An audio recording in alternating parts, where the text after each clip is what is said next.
All right, welcome back to Phantom X Gaming. We are live from the Kerbal Space Center where researchers have sent us information about something orbiting the Mun. So we're going to head over to the tracking station. Took us a while to get a little bit of access to there, but we're going to see what exactly this is that is orbiting the Mun.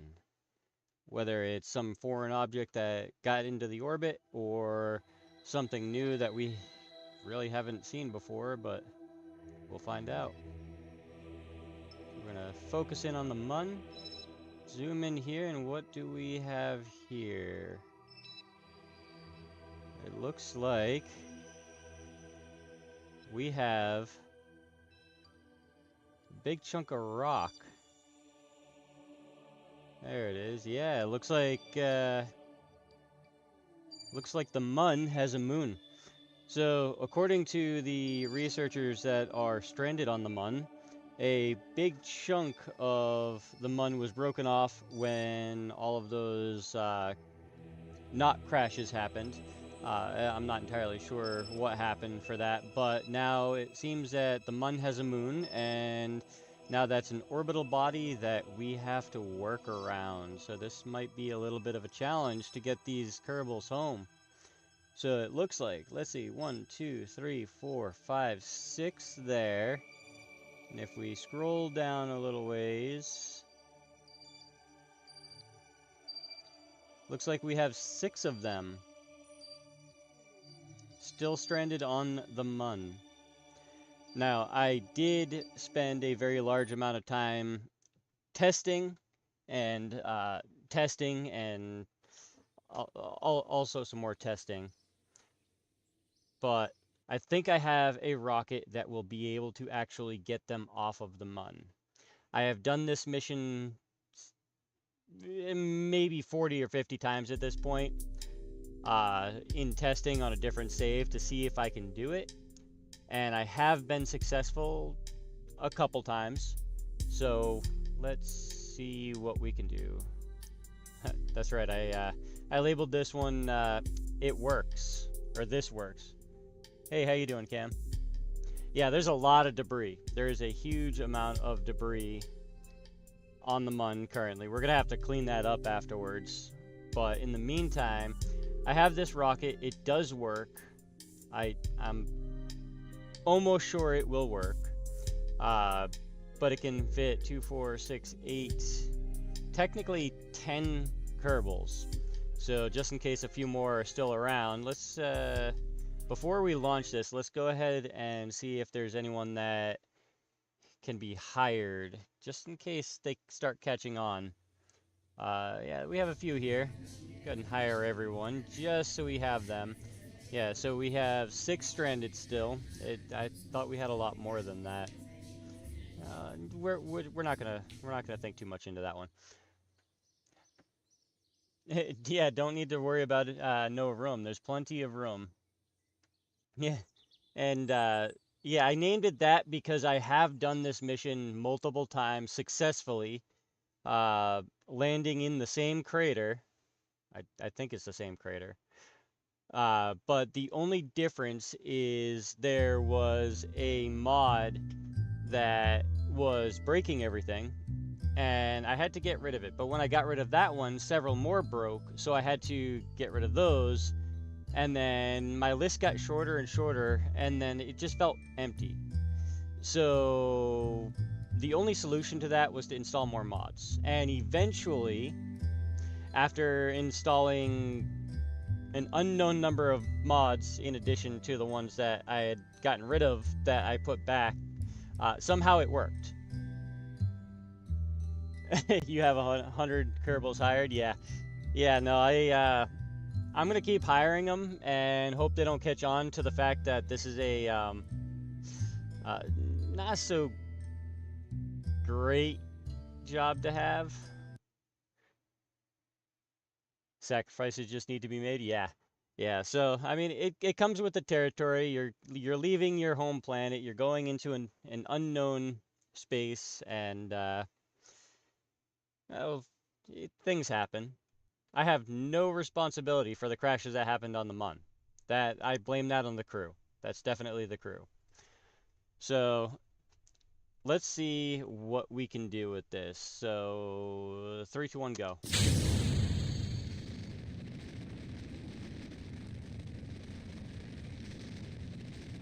Alright, and we have liftoff. Nothing like a daytime launch. And the blurriness you see on the water right there, I actually figured it out. It is something to do with the visual mods for the volumetric clouds. So I'm sure that will be eventually fixed, and then we can go from there on that one. But look at these clouds. This is Black Rack's volumetric clouds. It is a very fun, very nice mod. It definitely does take a hit on your resources for your computer, but it is definitely worth it. Now with my computer I have a RTX 4050, and I also have a Ryzen 9 7000 series, so that also has video RAM. So I have it set up so it will share with the Ryzen video RAM. So if the RTX needs more RAM, it'll pull it from the Ryzen.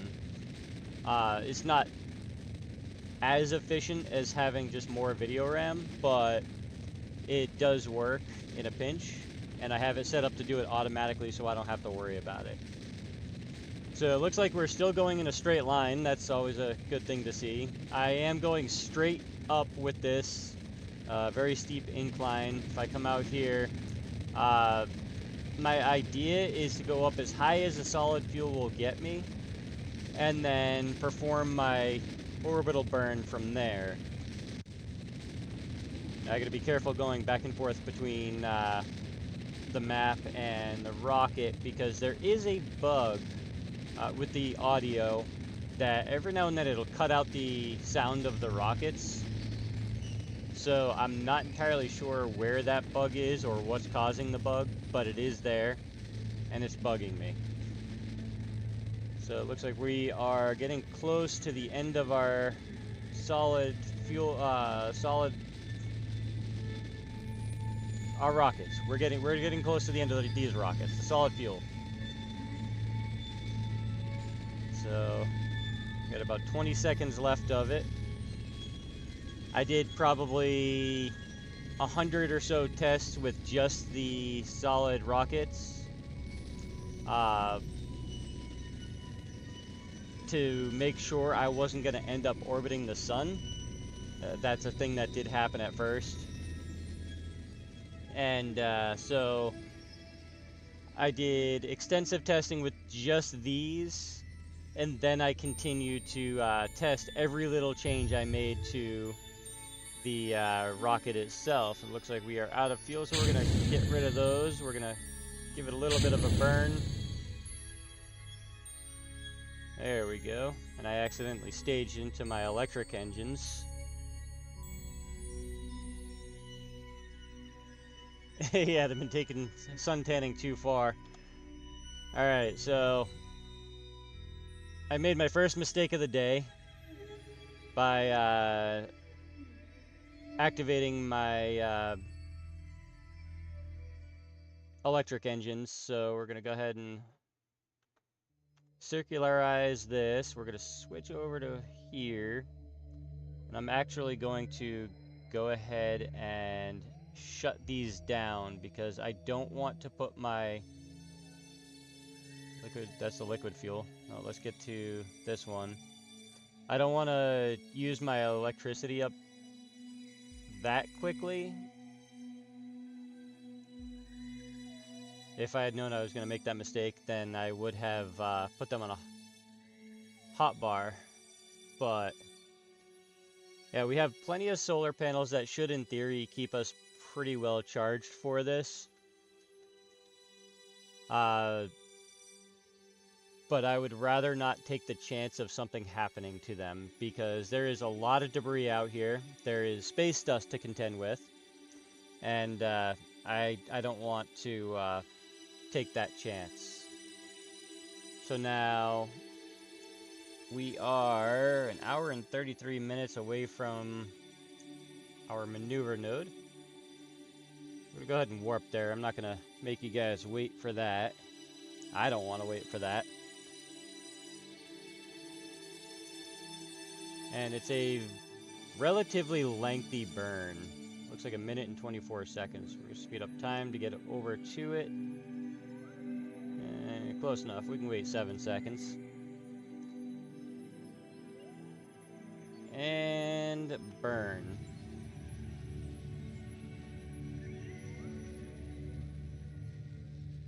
It's a very lengthy burn. But it'll get us circularized pretty far out. We're out there.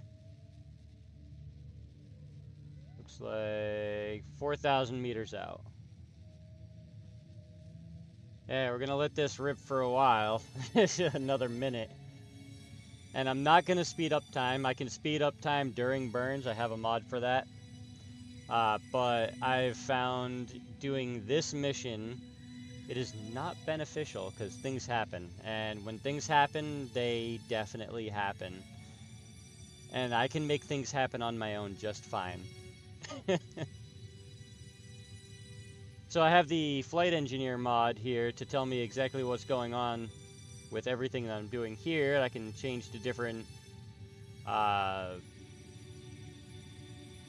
things like the heat, tell me how hot everything is.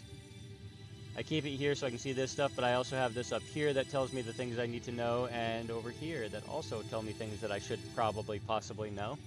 But I never pay attention to this one.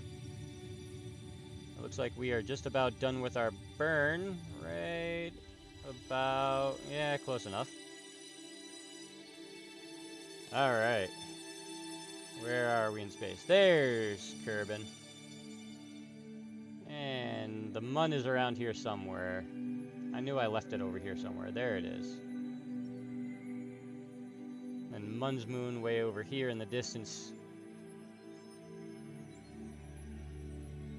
Yeah, it's definitely very helpful, so I don't have to go back and forth to the map as much, so I can see the apoapsis height and the periapsis height and the time to each one, which saves me from having to go back to the map screen and look at it and try to figure that out.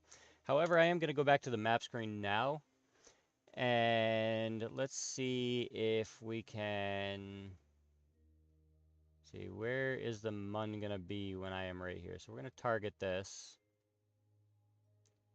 So I want to put a maneuver node here. And then we're going to bring this out to about here. And then bring this out to here.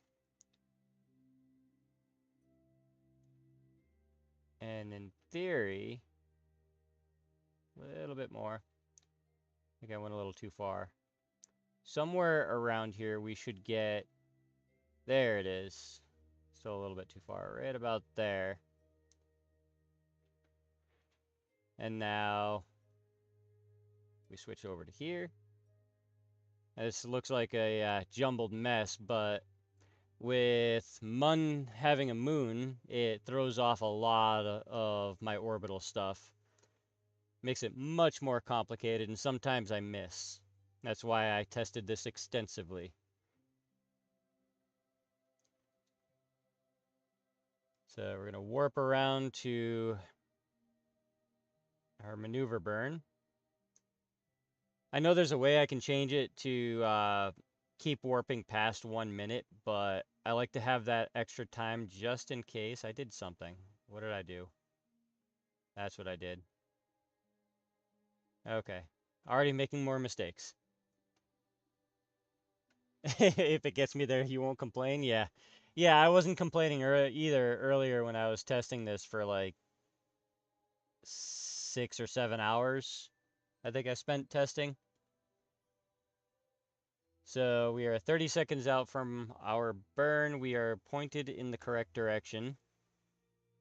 And I am going to stay in the map screen for this one just because a lot of stuff changes as the moon orbits the Mun.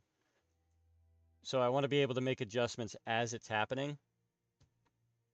That way I don't get caught off guard and find myself crashing into the moon or Mun.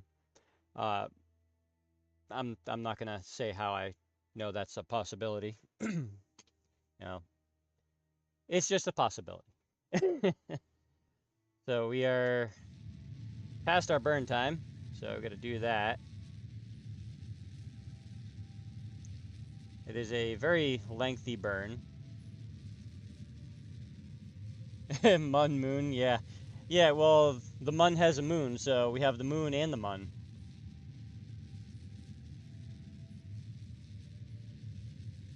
I feel like this is a much longer burn than I did in all of my testing. Although my maneuver node didn't bring me over here during testing. I was always over here. But that's okay. We can make this work, I think. Possibly. Hopefully. And that should just about do it for this burn. 30, 20, bring that down a little bit, and we are there. Perfect-ish. Alright, so now, hopefully, if I go ahead and warp to here, something good will happen. Yeah, it gets a lot faster when you get to less gravity, that's for sure. So I'm hoping that this isn't too far away. So I'm going to test, add a maneuver, that's set to target. If I hit that, and that also gets me there, but I would rather, what's my periapsis over here? Over 1 million. So that's not going to work. So we're going to warp to here. And I'm kind of curious as to how many centuries it's going to take for this orbit to finally get me a an encounter with the Mun.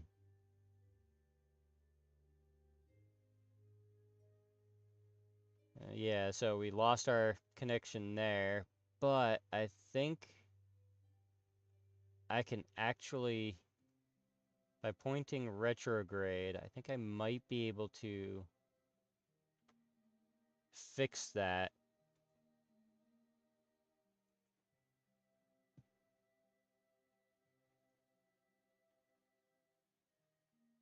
Hey, yeah, they're gonna get more than a white beard doing this. That's for sure. So if I do this, yeah, no, that's just gonna shrink that down. So we're gonna see what this does for us. I'm gonna go ahead and speed up time. Speed up time more. Because we're definitely not getting enough of an encounter. Actually, I wonder if we point, well, we're pointed there. I wonder if I can burn this up. Gets me another one there. Yeah, I might make it.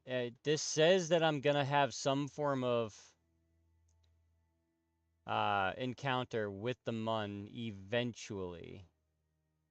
But I'd rather have that now if I can. Yeah, this moon orbiting this way, it really screws up the gravity wells and makes it really complicated to get there now. So we're gonna go ahead and fast forward time. Just kind of see what happens. Oh, wait, I have something here. If I go to here, add maneuver, orbit. Yes, I can get an orbit. Haha, I win. Sort of. So this is 17 minutes away. We're going to go ahead and warp to there.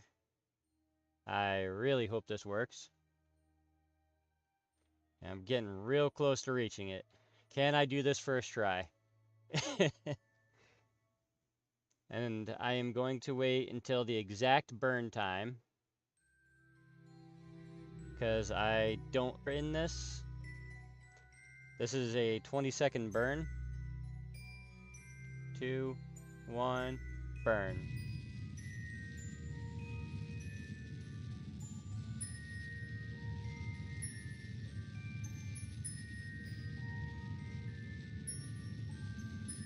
Yeah, I'm winning against gravity this time. IRL, I don't usually win. Keep going, and we have Mun orbit. Bring that down a little bit here.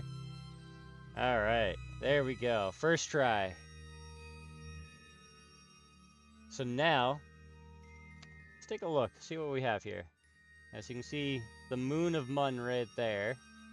And then the Mun, and then way off in the distance is Kerbal. So we still have plenty of Delta V. So now, I'm gonna go ahead and warp to Apoapsis.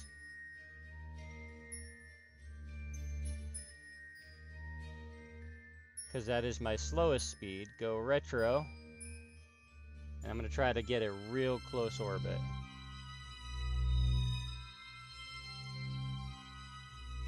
And we'll burn now. Bring this periapsis way down. Just very carefully.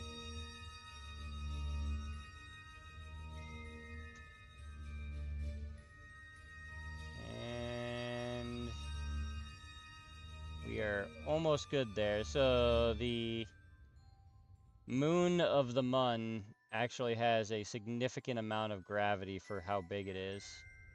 So I want to bring this down to about 100,000 meters, just to play it safe.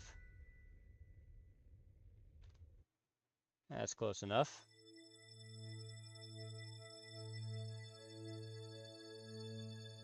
The Mun is orbiting Kerbal with a mini-Mun orbiting the Mun. That is orbiting Kerbal. That is a mouthful. That is definitely a mouthful. We're going to add another maneuver there. So circularize. We're going to make sure we're pointing in the correct direction for this one. I almost feel like this is the exact same amount of Delta V I had when I didn't exactly do that well.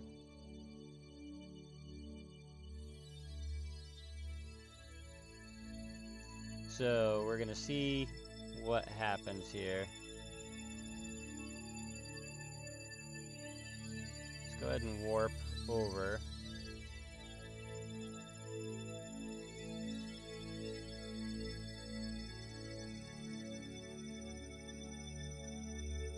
And then while we're waiting for this, I am going to do... Oh, I already have it right here. I was gonna say, I need caffeine.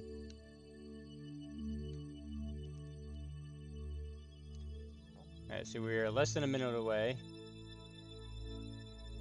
Come on, let me have it. We're gonna go ahead and time warp slightly. That's close enough. We're gonna activate our antennas. I don't think I did that yet. Yeah, no local control. Did something happen to my antennas? We'll deal with that after. Alright, right now I gotta burn.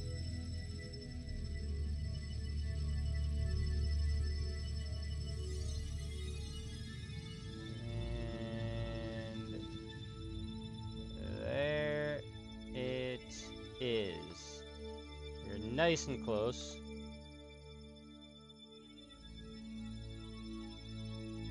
To the Mun.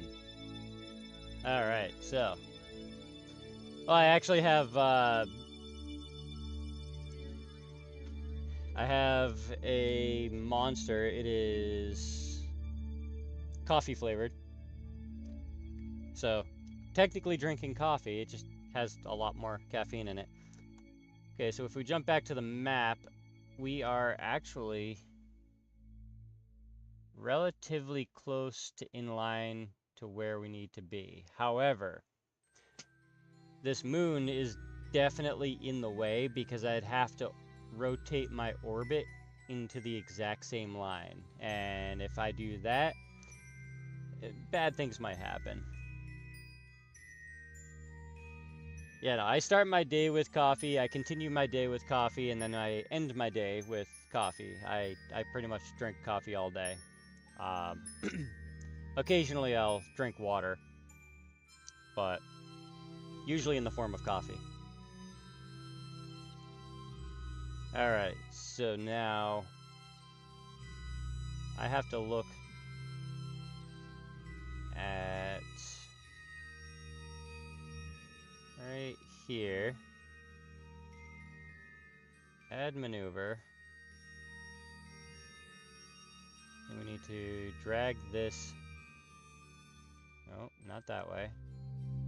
If I look at this right here, this is where we need to be. So I am not even close. So let's go like this. That looks pretty good.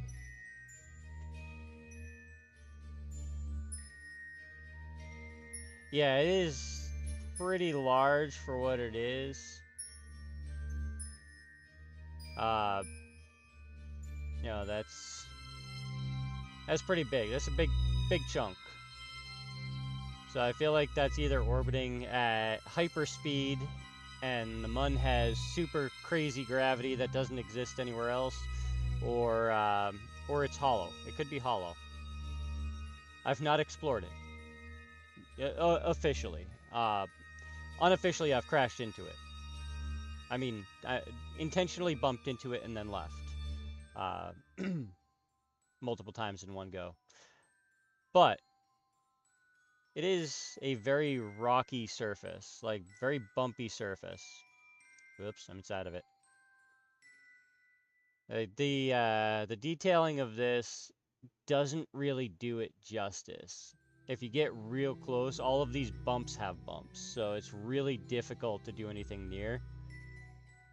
And so one of these days I might do a mission there. However, because of how difficult it is, I could send a probe. How you doing, Ant Lover? Yeah, I could send a probe out there. But what's the fun of that? I can just go over there with some Kerbals and go explore it that way.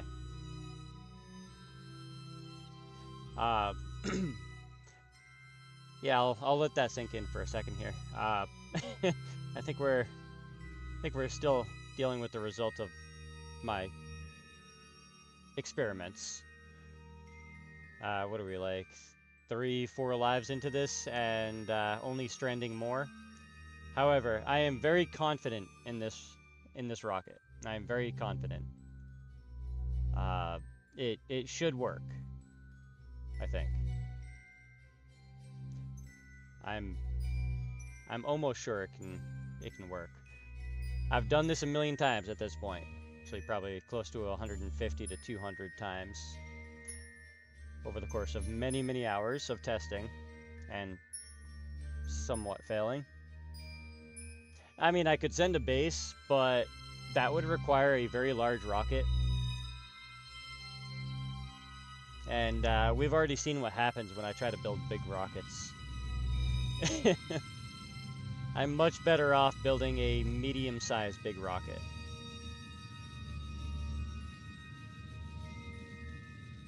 So I think we are good there. So now, yeah, I'm pretty confident in this one. And if I remember correctly, push it into the Mun. Yeah, I mean, I could try. How you doing, Spaz? Yeah, I could definitely try to push it into the Mun. I don't know how well that will work with a static object, though. That's the key right there. So I've now realized that I just did that burn And this landing site is not going to be where I think it's going to be when I get to where I think I need to be. So we'll go ahead and warp around to here just to see what it looks like. And there it is. And now it's over here. So I think I screwed that up a little bit. I went the wrong direction. That's what it was. We're gonna add a maneuver. We're gonna bring this down to about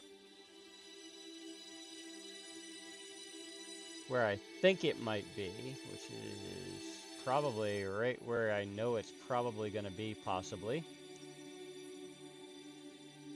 So we are well beyond when we should have started this burn.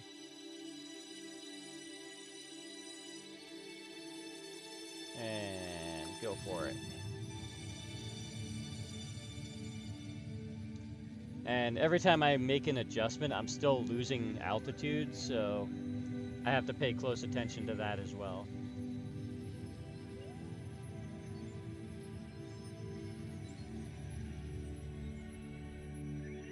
There we go.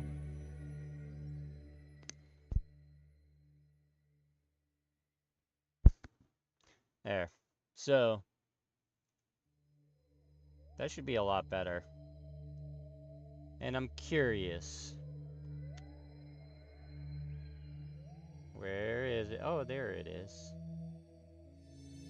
Flip this around to here. Yeah, so excessive testing. It does work. If you're wondering why those parachutes are there, well, I guess we'll find out. They are definitely needed. I don't think I've had a test that it wasn't needed. Are the rings filled with particles up close? No. So this mod is still in development. And they have not added all of the texture to it yet. So this is basically what it looks like up close. Except for this part. This is much more detailed up close.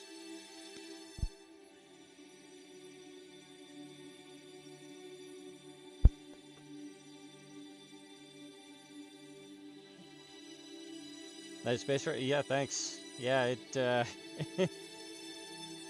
it took many hours to make and perfect. It has to not only fly, relatively okay-ish, it needs to not only carry all of the Kerbals that we are rescuing, it also needed extra fuel, and I also, if I flip around this way, needed to put ladders all the way from here all the way to where I think the ground might be.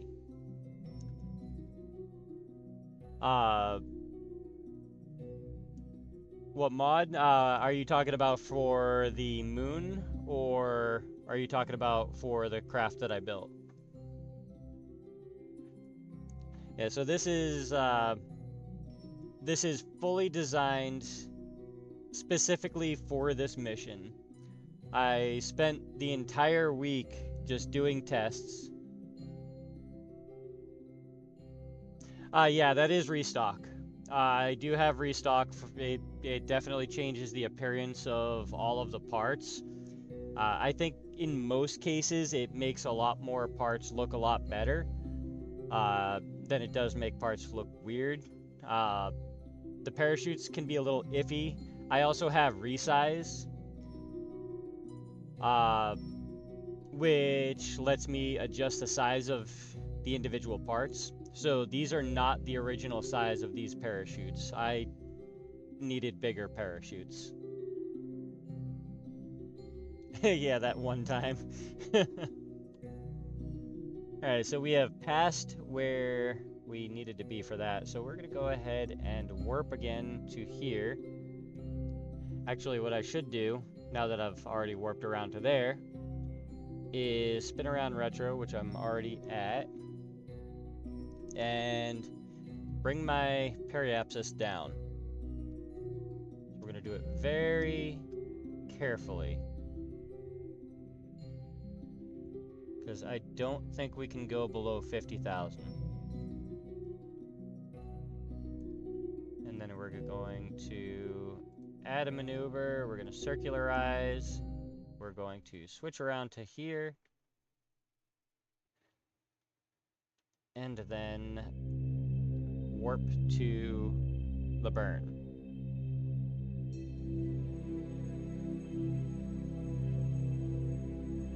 So I'm basically getting as close as I possibly can in order to make landing a lot easier. Alright, so we are a minute out. The burn time is only 1 second, so I'm going to get as close as I can. Hey, I clicked that button. I clicked the button. It didn't do it. Now I'm 22 seconds beyond my burn time. So we're going to go ahead and do that burn now. And then definitely go well beyond where I should have. So our new orbit is at 55,000, which is okay. So the mistake made things a little better, sort of. All right, so there's the moon of the Mun, and there's the Mun. So I think if I warp to here, warp to there. Yeah, we're getting real close. Now I have to remember all of my buttons and all of the whatnots associated with what I'm doing here. We have plenty of monopropellant left. I designed the craft and this entire mission around not having to burn a whole lot of monopropellant. And I also don't have all of the extra monopropellant burning rocket engines on here. You're calling the moon of the Mun Junior? Yeah, that's a good thing to call it. I think I'll start calling it that if I remember. Don't count on me remembering unless you say it a million times. Alright, we are going for our landing. Before I do that, we're going to go ahead and... There it is.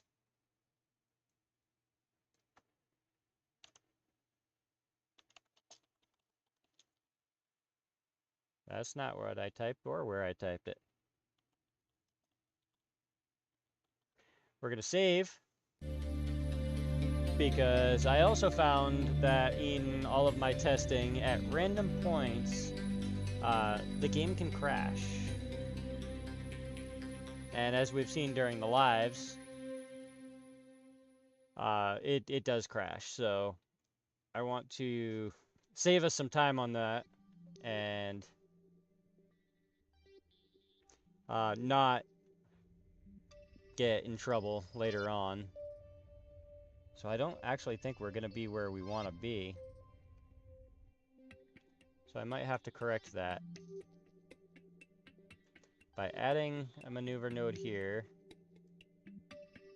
and bringing us down to here. Swing around to here while we are dropping actively to the surface. Yeah, me versus game engine. That's a very long battle. I spend a lot of time breaking games. That's one of my specialties. So I don't think that's actually low enough, so I need to bring this down a little bit further. That should be good. Right there. It's only a 4-second burn. Imagine a way to generate fuel in rockets. Yeah, that would be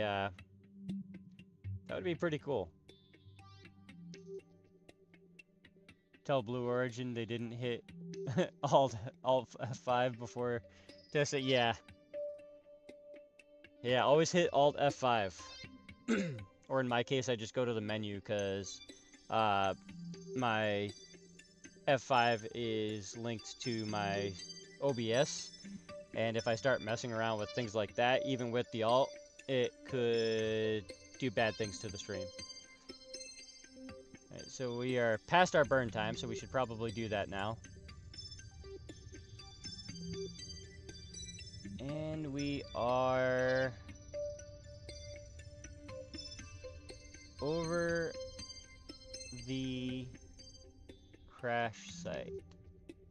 There we go. Alright, get rid of that, and then we're gonna go ahead and spin around retro.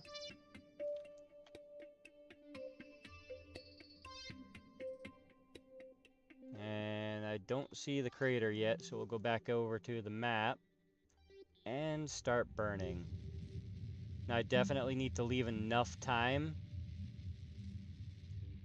for the rotation. Maybe not that much time.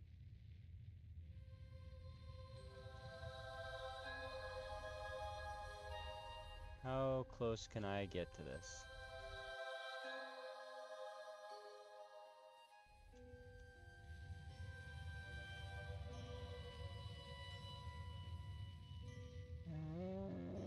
Right there, I think is pretty good.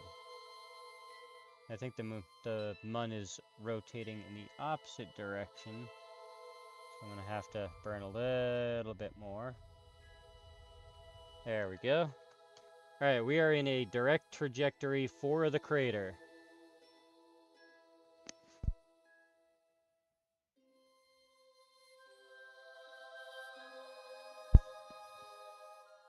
Alright. So now, I'm not going to use Time Warp at all. Time Warp is really bad for this part of the mission. So we are going to accept the length of time that it takes to inevitably fall into the crater. And I really hope I calculated that correctly. That is a lot of debris. I had nothing to do with that. Hey, how you doing, Martin? No, this is Sandbox. I do science and career kind of on my own just because I use it for testing, and a lot of stuff used in those modes can't really be used in Sandbox very well. But if you guys wanted, if we can get like, say, 100 likes on this video when it releases or on this live, then maybe I'll do a career mode live stream or video series. Let me know what you guys think of that.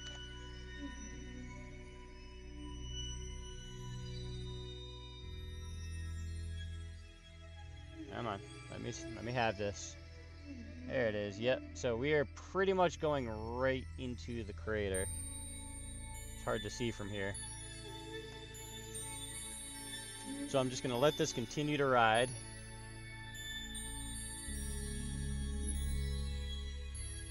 Yeah, Martin, this is a rescue mission of the rescue mission that was sent to rescue the rescue mission that was sent to rescue the rescue mission that was sent to rescue the original Kerbals that were only supposed to be testing the viability of a landing rocket, and they ended up stranded on the mun. Then I think one of them the Kraken attacked, so I had nothing to do with that one, and then it was pilot error, so I blamed Jebediah. So that's about where we are on this one. Get a Gemini mission? Yeah, that's a tough one. Yeah, it is a tongue twister, that's for sure. Alright, there is our crater right there, and you can kind of see where I'm heading is right there. So I'm hoping, if I do this correctly, I can land directly next to them. And I don't have to walk them very far. I have landed in this crater, I think... if I had to guess, probably close to at least 170 times over the course of this past week. Yes, this is a rescue mission. Hopefully, the official rescue mission. And it looks like I am going to land outside of the crater. Not exactly where I wanted to be. So I'm going to switch this to here and go like this. And kind of give myself a quick little boost. That direction. Switch it back to retro. I'm coming in very fast. So we'll do this. I was not paying attention to my speed. Fortunately, there's not a whole lot of gravity to contend with.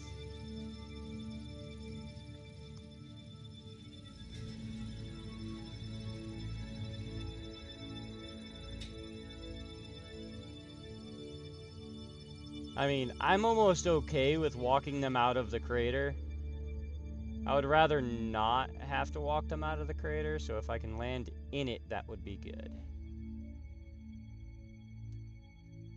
We're just gonna kind of float here a little bit. And we're gonna go ahead and save again.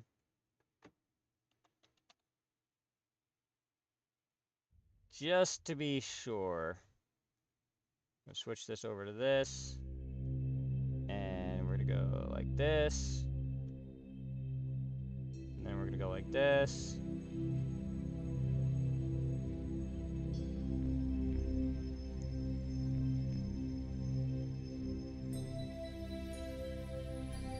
And I forgot to stop the burn. Switch around to here.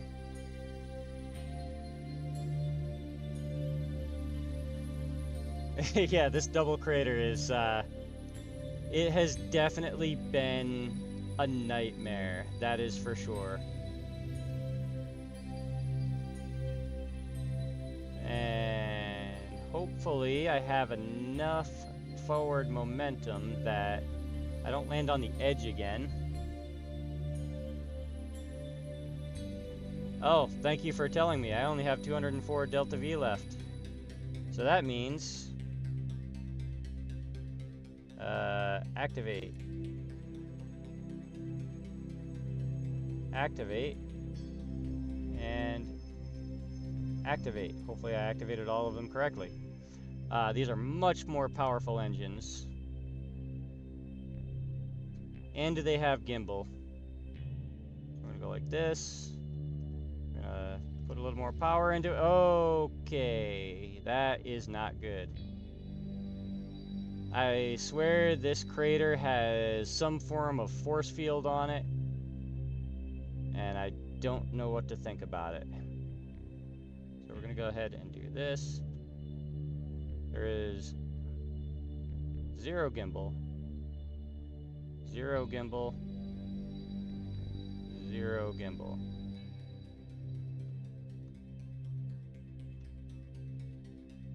Okay, so we just change that around there, just like that. Come over here a little bit. We only have 13 meters per second of delta V. Switch over to here. Apparently do an entire front flip.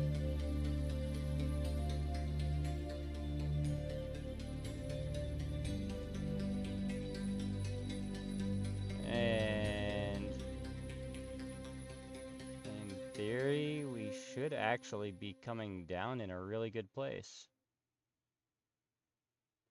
No, we're not. Yeah, now we're over this way. I'm gonna flip around over here. Give it another kick. And turn that off because that was too much of a kick. Way too much of a kick. Hey, but we're moving.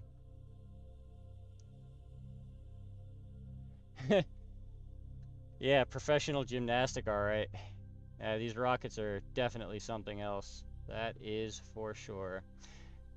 This double crater has been one of the biggest challenges of my entire space career. Yeah, I'm purposely staying high, so that way if any things happen, I have enough time to react and fix it, hopefully. Yeah, 12 Delta V left. All I gotta do is land it now. That's all I have to do, and we are in a good place. We're in a really good place. I'm almost positive somewhere around here there might be some Kerbals that need to be rescued. Whoop, we're going back up. Let's fix that. So now I'm going to change this over to stability.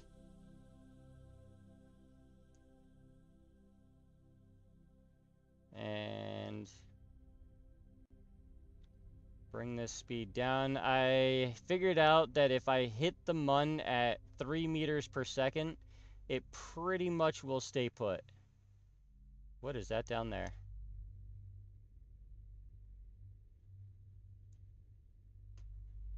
So I'm going to do that.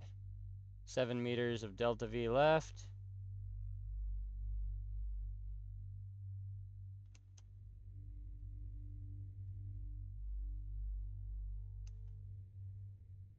And we're getting close. 200 meters left.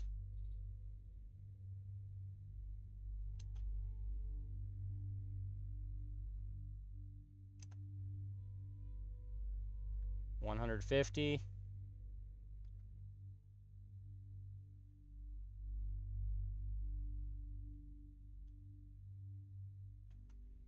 The Kraken's playing with a landing leg. Whoops, going back up. Oh, and I am landing in some serious rockage. I hope this is okay. Whoop, too much. Way too much. Now I'm going to land on a rock. Oh, way too much again. Still too much. Come on. Put it down. Not on the rock. And we have touchdown. Oh. Well, there's that.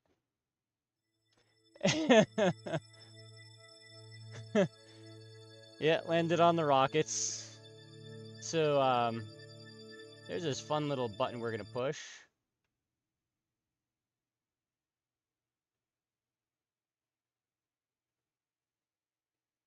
That did something. That was supposed to be my quick load. What are we doing? Okay.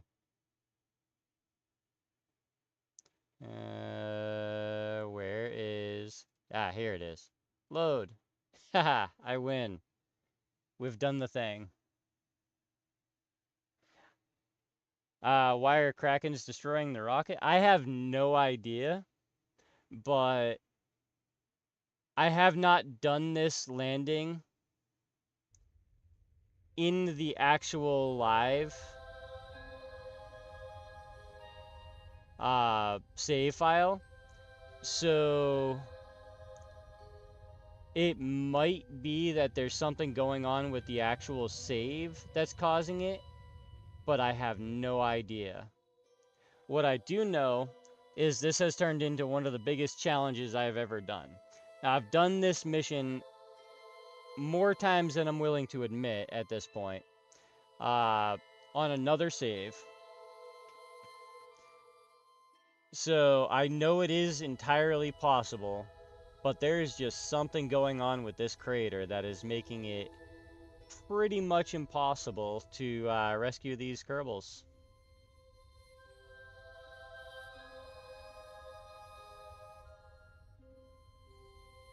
Yeah, the later the stream, the livelier the Krakens.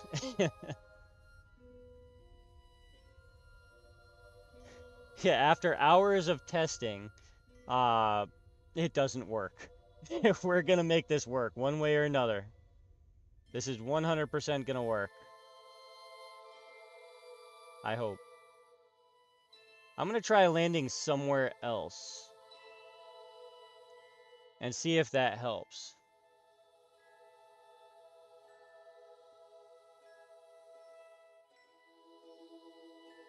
The Krakens are tired of me landing on their house. Yeah, probably.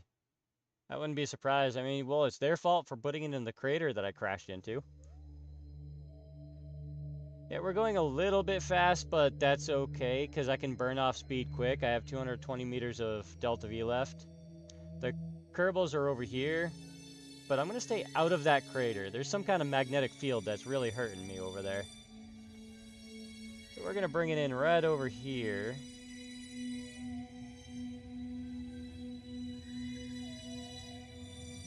Okay, now we're coming in a little bit too quick.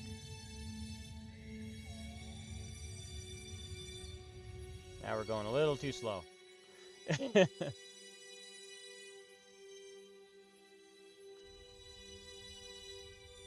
There we go.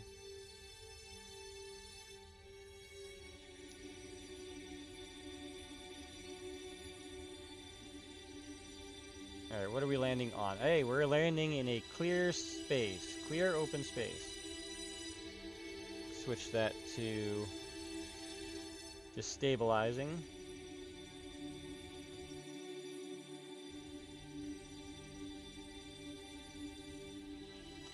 And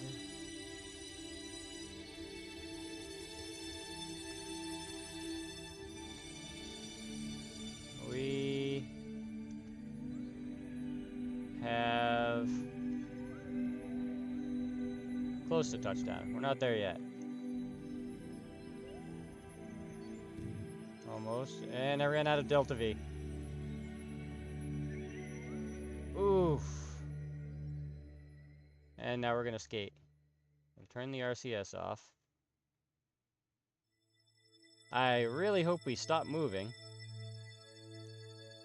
I have no traction. And I could not put sticky pads on the bottom.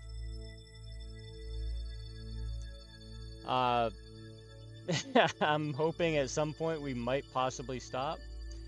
But I'm also not gonna get out just yet. This might not have been the best place to land. Maybe over there would have been a little bit better. We're not sliding very quick, but we're still sliding. So now, while we're at it, we're gonna turn that off. We're gonna go over here, activate, activate, and activate. We're gonna give these no gimbal limit, just so I don't have to worry about that. It looks like we have stopped. We've stopped. We are officially landed on the Mun. They are very happy that they are on the Mun. However, these guys will not be getting out because these right here are blocking them in. Yeah, so Camdus is alive. A couple of them, turns out they ran into each other at some of the other crash sites, put together a bunch of pieces and flew themselves home, and didn't bother to tell anyone until they showed up for work the next day.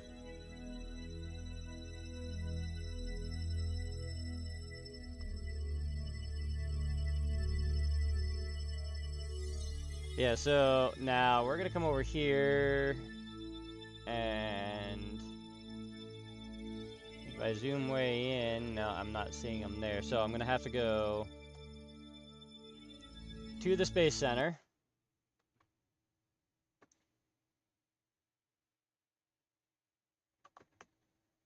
Classic little Kerbals, yeah.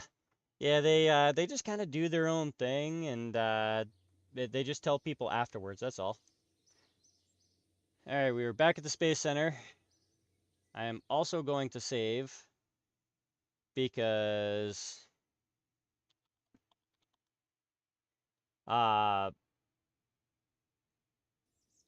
every now and then, probably 1 out of 20 or so tests, I go back to the Space Center and then try to go back to the lander, and it crashes the game. So we're going to jump into the tracking station real quick. And we're going to fly Jeb. Well, we're going to walk him. None of them have jetpack fuel left. I forgot to put some on the rocket to bring to them. But that's okay. They're not really worried about that as long as they can get home. Alright, so I have 6 of them here. And then I think if I face this way, the other rocket is over there. Let's see here. That's supposedly south. There is no GPS here. The group of jetpackless Kerbals, yeah. So this might take a while. Because that is a really far distance to go.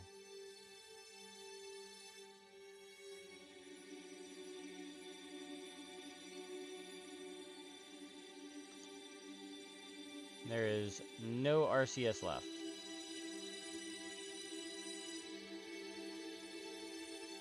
I think all of them ran out completely.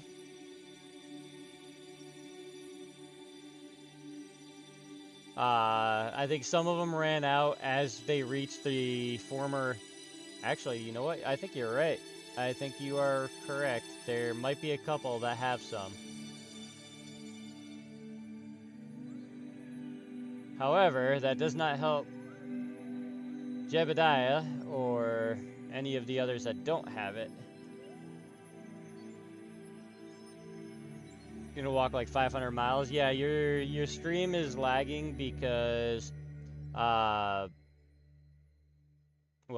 I'm not entirely sure. I know I did have a spike in usage. I have decent internet.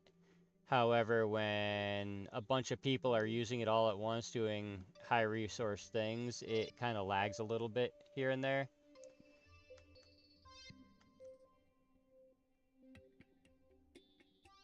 And a lot of it also has to do with your service. A lot of it has to do with the providers deciding where they're going to allot service. In a lot of cases, like for example, when I'm training horses and I'm traveling 1.5 hours, 2 hours out from where I live, you know, it'll say that I have full service, and then I will have full service, but then, you know, you travel on a different different day or at a different time, then all of a sudden you don't have services because they're limiting the allotment of signal and service. The flying landing gear is because I believe it was the last rescue mission was attacked by the Kraken. And apparently the Kraken is awake, so we have to go all the way over here with all of the Kerbals. Part of me wants to test flying back down in here again. But also part of me says that's probably not a good idea. And just to accept the The rolling Kerbal. uh, this is definitely gonna be a hike for 6 of them.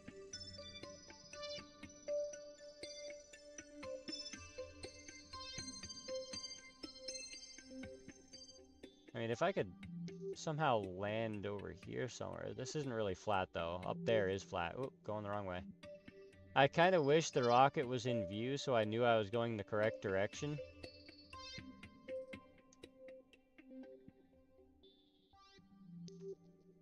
So, while he's bouncing around, I'm zoomed in as much as I can be. Yeah, that's over there, and then that comes up to there. Yeah, so I'm going the correct direction. Oops, wrong button. Yeah, Kerbals are very clumsy. I'm kind of curious as to how they got their rocket science licenses with how clumsy they are.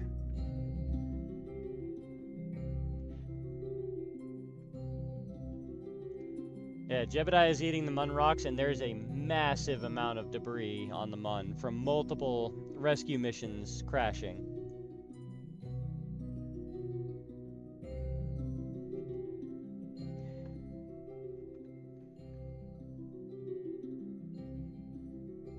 You can only track rockets with probe or crew.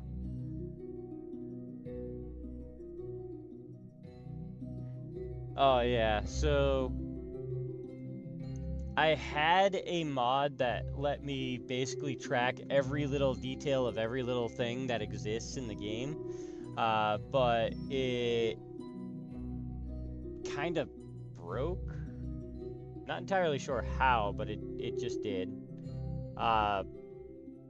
And it really wasn't that important to me to keep it around and try to figure out what I can get rid of to keep it. So I just got rid of it. Kerbals are definitely debris when you crash into the Mun at, 1,000 meters a second.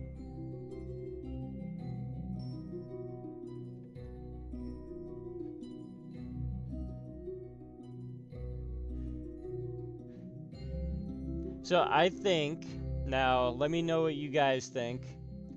After I get Jebediah on that rocket,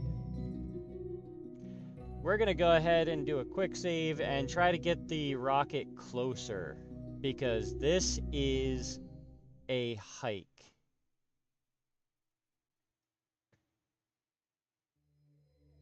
Let me know what you guys think.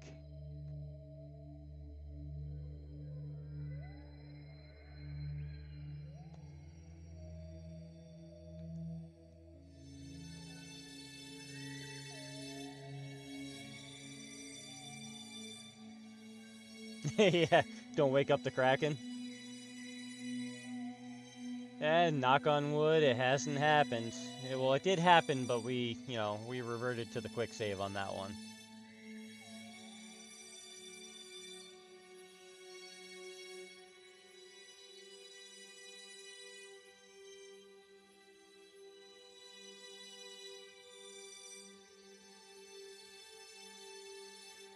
Now, see, I could go back to the other save file, do the mission, and do the landing, and then go back to Kerbin, and then just say I rescued these guys, but that's not the same as actually doing it.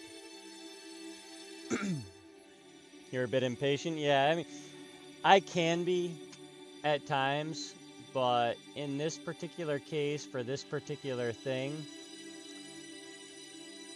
I'm attempting to not be. I am trying very hard not to be. Let's see here. However, I do have 2 flags planted on the Mun. Oops, wrong button again. So now, what I am tempted to do is go back to the tracking station and clean up all the debris. Jeb has 0. If I try to use it, nothing. Oh, wait. Hold on. Since when does he have jetpack fuel? He ran out. He definitely ran... Okay, you can stop rolling now.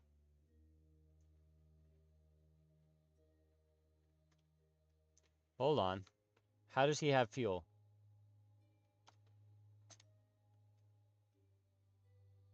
I'm not going to question it. We're using this. I have no idea how he has fuel, but he has fuel. How much? Not much. Last time I looked at it, I got out of this, and then all of a sudden it wasn't there anymore. Where is the rocket?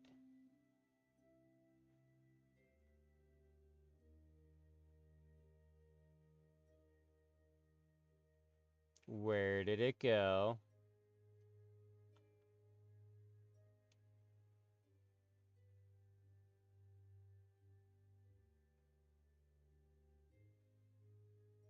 There's no rocket where there should have been one.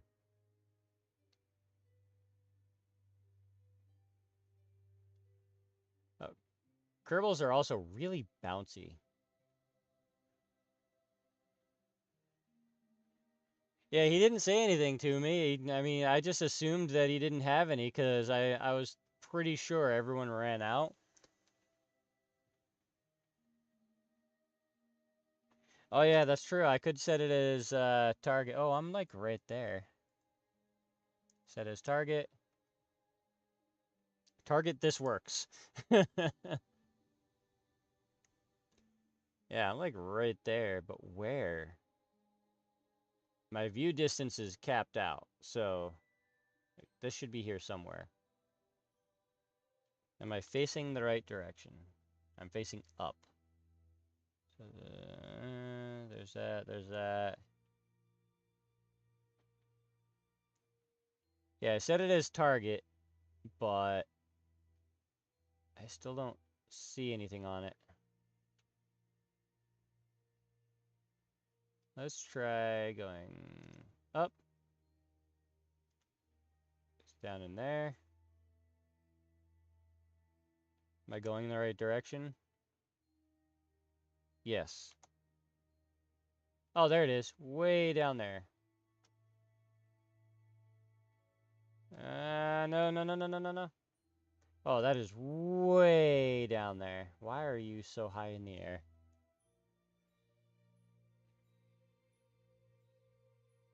Oop, wrong screen. Pay no attention to the mods that I use.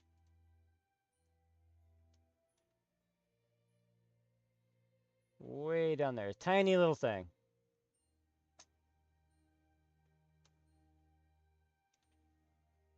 And now he's out of jetpack fuel. I'm gonna let you see my mods one more time because somehow I minimized my chat window. Yeah, so I have all of the things that I need to pay attention to on one screen, and then the game on my second screen. Now, eventually down the road, if I could ever afford it, I will probably get a third and fourth screen and then spread everything out so I can see everything better. But that's way down the road. So we're gonna meander our way down here and eventually get to that tiny little rocket right over there. I really think we should just move the rocket over. We'll do a quick save and then we'll move it over there.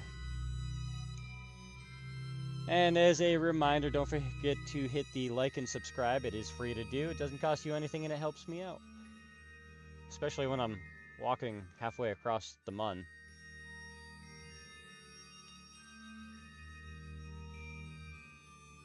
One kilometer without jetpack fuel on the mun in the dark for a rescue mission. Yeah, that's a bit much. I almost feel like this is about a kilometer.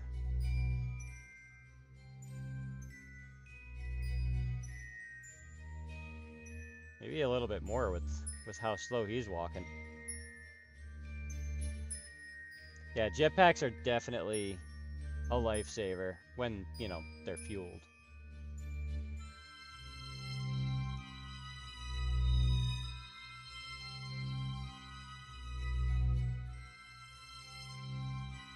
However, these guys have run out of all of their fuel.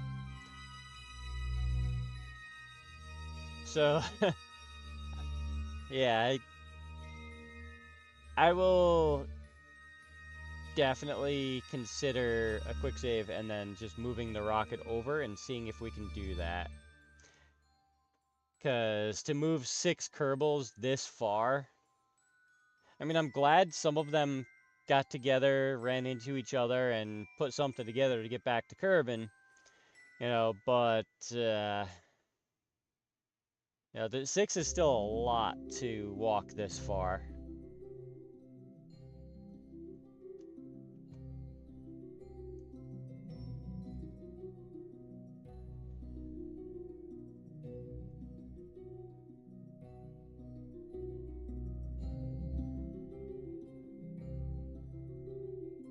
And he's just kind of skipping along now.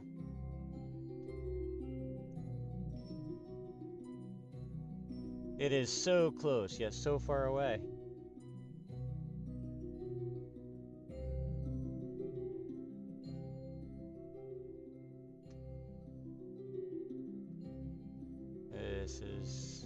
This is definitely taking a while.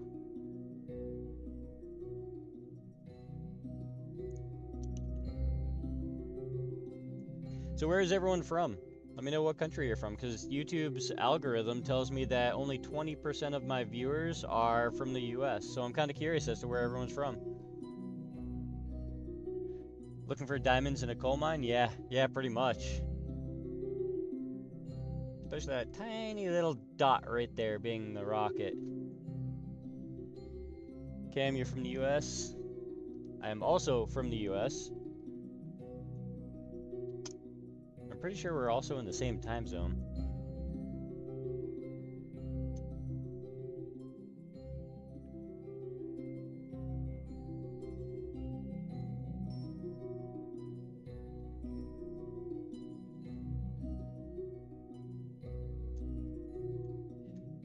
Yeah, New Jersey. I mean, now I heard a rumor that New Jersey is the armpit of America. How true is that?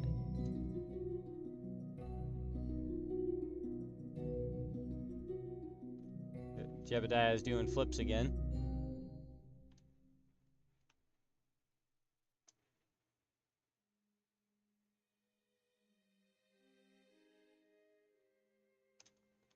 Come on. Stop getting stuck on rocks. I'm gonna jump over all this, but I mean, jumping gets me further, faster, kinda, sorta, but then it makes up for it by him rolling around in the mun dust.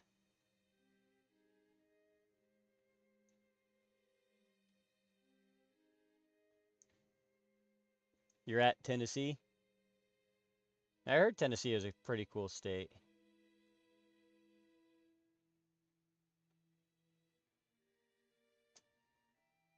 And people that say that New Jersey is the armpit of America are morons. I don't know if they're morons. It's just kind of a saying for some reason. I'm not entirely sure why.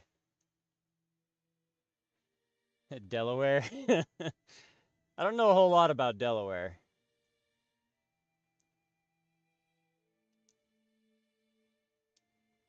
I'm pretty sure Delaware is one of those states where uh, you only really know where it is in the country if you live there.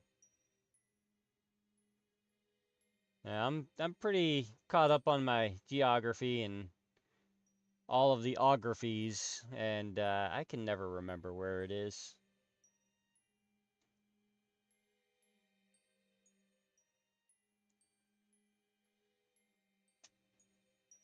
Oak Ridge, Tennessee helped build the Little Boy, and yeah, yep, yeah, they did. Actually, a lot of states helped in that project. A lot of East Coast states. I think New Hampshire helped with different parts of it. Massachusetts helped with different parts of it. I think New York helped with some of the key parts of it. And Jebediah is rolling around again. We're almost close to that rocket. We are getting there.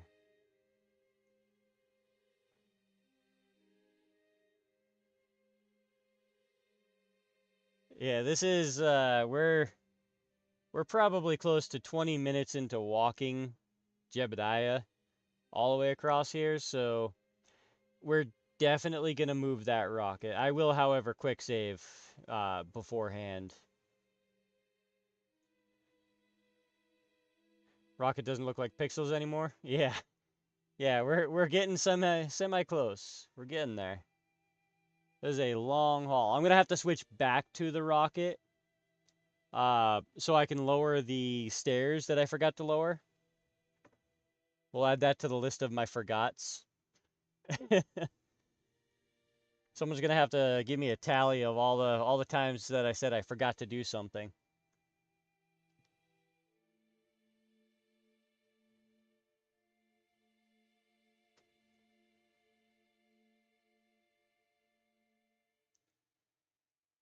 Yeah, this is definitely a very long trek.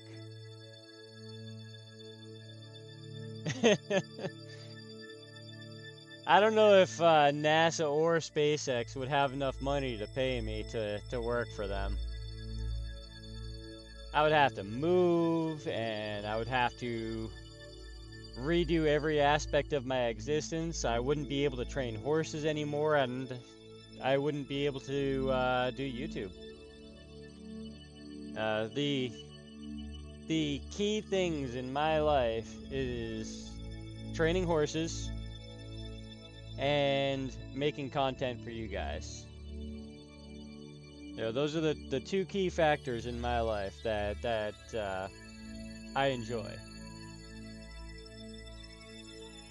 Horses can become space horses. Some of them are space horses. It's a common term in the horse world to call your horse a space cadet. Jebediah just did a full face plant there.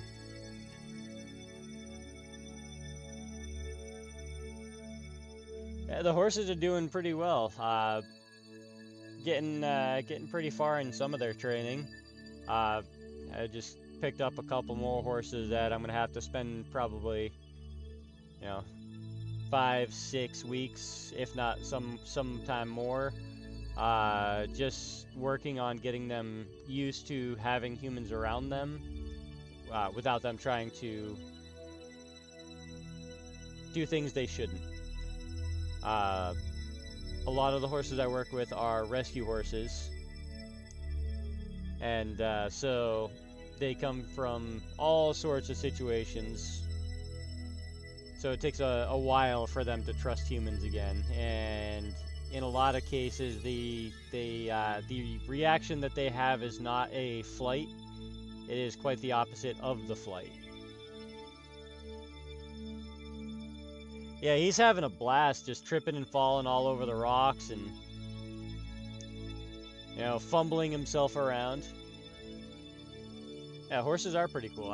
I love horses. That's why I made an entire career out of training them. Now, is it safe? Absolutely not. What I do is incredibly dangerous. However, I still enjoy it. And full face plant. There it is. And Jebediah is all smiles. I teach a lot of horses to do different tricks. I teach them to bow. I teach them to shake. I teach them to roll over. I teach them to sit. And in a lot of cases, I have taught them to lay down. A formerly wild Mustang, I taught to lay down after months of working with them. We got past the hatred for human side of things, and then we moved into the doing all of the little things to make him get used to having humans around and in his space, and then I taught him to lay down. I personally don't have a horse cart, but part of what I do is work at a ranch where they do horse-drawn sleigh rides and wagon rides, and I drive wagons there. So I drive horses as well.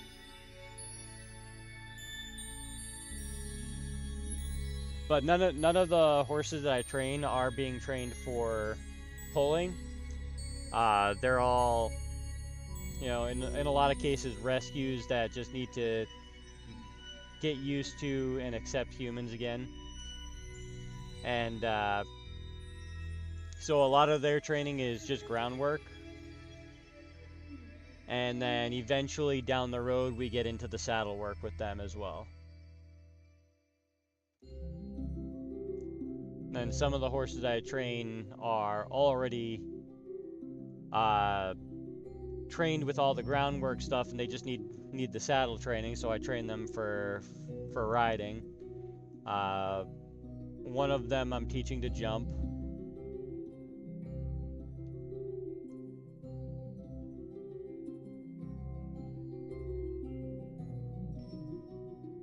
You know, the one of the reasons I'm doing YouTube is just to have a backup plan.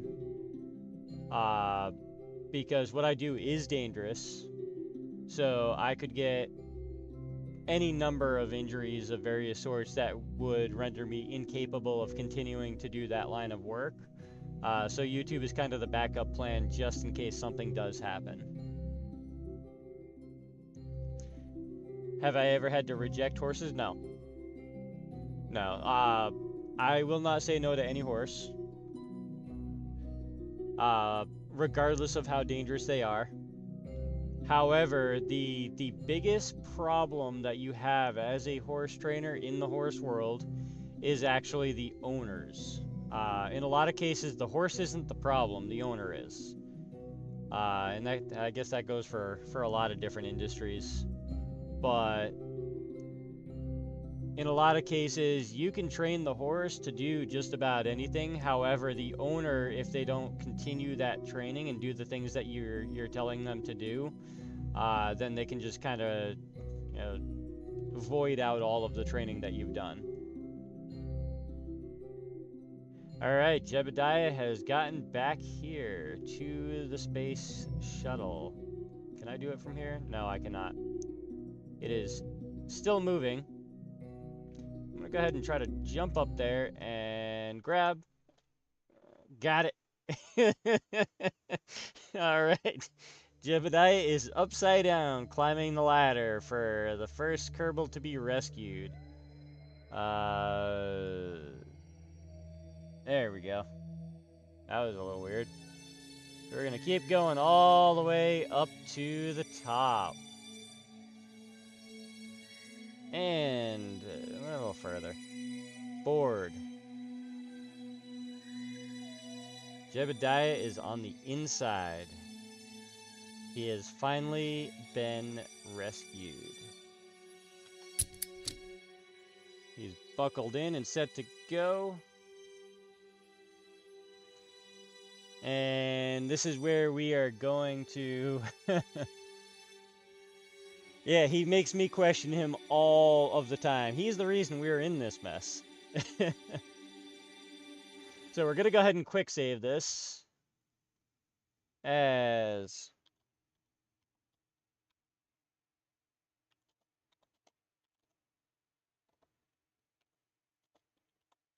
Rescued one so far. There, save. And we are going to move this rocket closer, because that was a really far hike.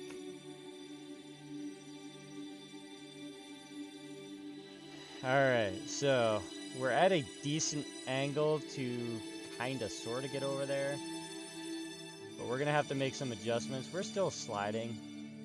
But that's okay. I'm going to turn RCS on.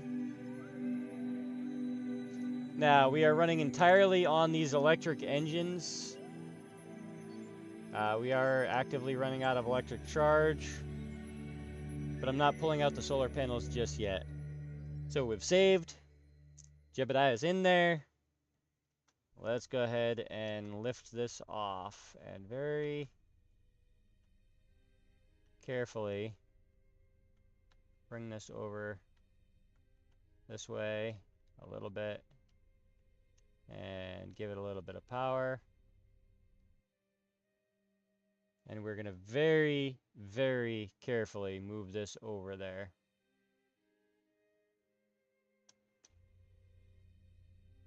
Because that was an incredibly far walk. That took almost a half an hour for one. So we don't want to do that again. That is for sure. So we're actually going to get a little bit of height with this one as well. I'm going to swing around retro. And then burn off speed. Ooh, there we go. Bring that around again. This seems like an okay-ish place to land, but I'm not entirely sure. We're going to change this over to just support roll. Burn off some of that speed. We do this really carefully. And I think I kind of want to touch down at a much lower speed. This is definitely slanted here.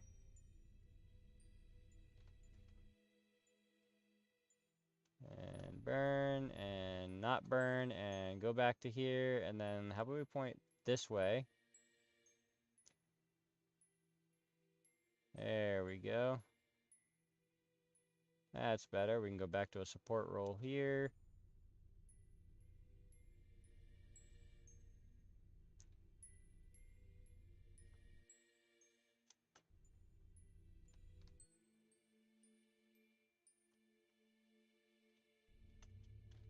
Whoop. Way too fast. Way too fast. We're going to get over these rocks here.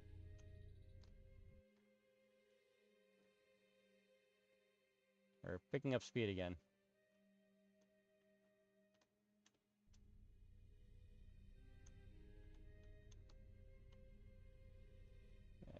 We're going to try this again.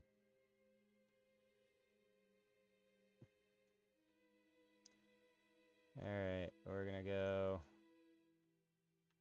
this way with it. Too much speed. Way too much speed. That's got to go away quick.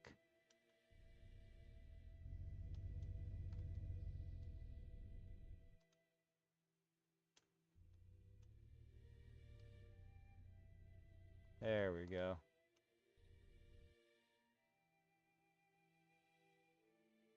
Almost.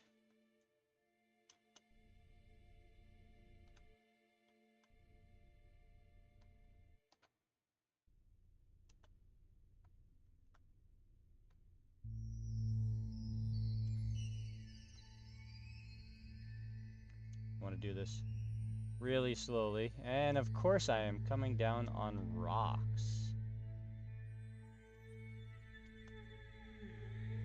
Oop, wrong direction.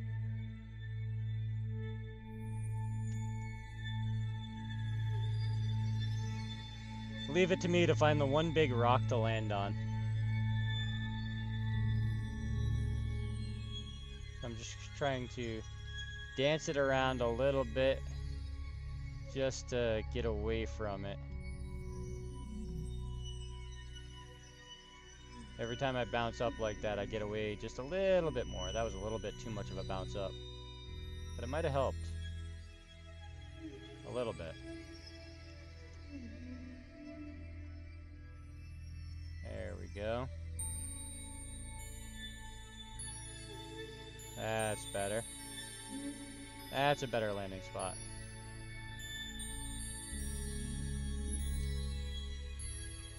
Almost. Almost.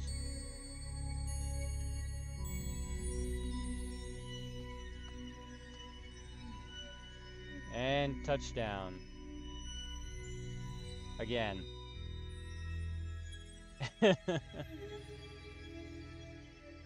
Gently ask the rocks to roll away. Yeah. Yeah, so, well, I mean, they're not going to roll away, but we're rolling away. I wonder if I could just twist this ever so slightly. Just like that. So I stop rolling. Where exactly are the other Kerbals? I think they're up there. But I definitely have to wait for this to stop moving. Because if this tips over and I'm trying to get everyone over to here, then it does not have ground tethers. These are modded. And the reason I picked these was because it could take the impact force with this being as heavy as it is. None of the landing gear with ground tethers had the ability to, so I figured this would probably work, but I didn't have this much issue with drift during testing. But yeah, as you can see, there's no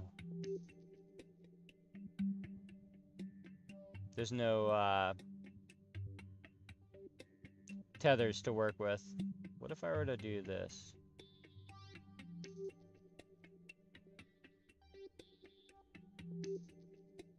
Spring strength.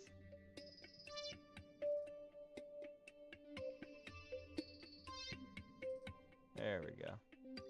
Maybe if I bump into this rock. Ah, rocks aren't real. That means we're going for a ride. Maybe we bump into one of those and stop. Oh, while this is doing this, we're going to go ahead and go to the Space Center.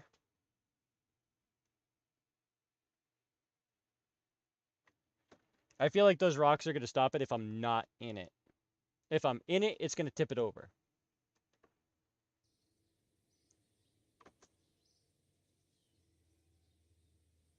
So let's get the next Kerbal.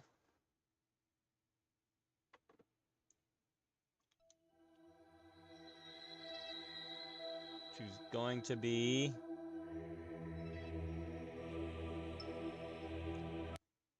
Raisby. I hope he has a little bit of jetpack fuel. Oh. Kraken attacked the whole game. That's okay. Good thing we have a quick save.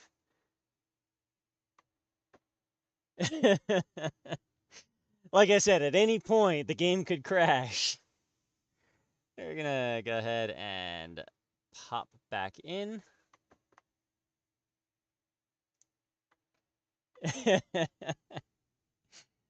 That is okay. I expected that to happen much sooner than it did.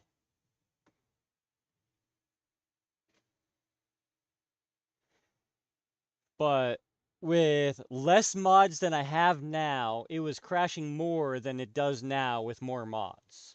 So, based on that theory, if I just install every mod ever created for it, it'll be so confused it won't know where to crash, and then it just won't crash.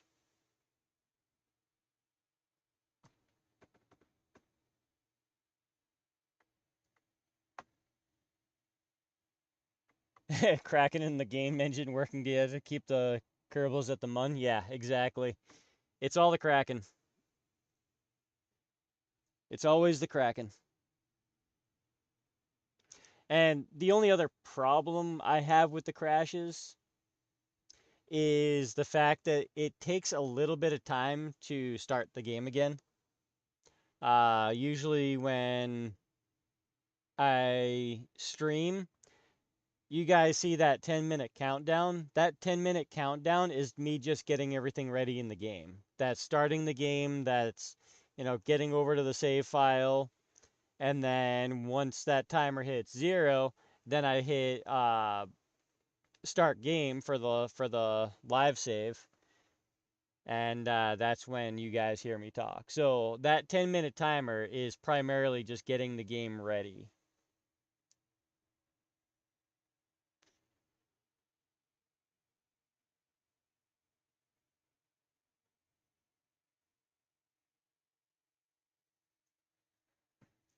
And that's also why a lot of YouTubers won't stream this game. They'll just make videos of it, so then that way they can edit out the crashes and just keep the flow going with it.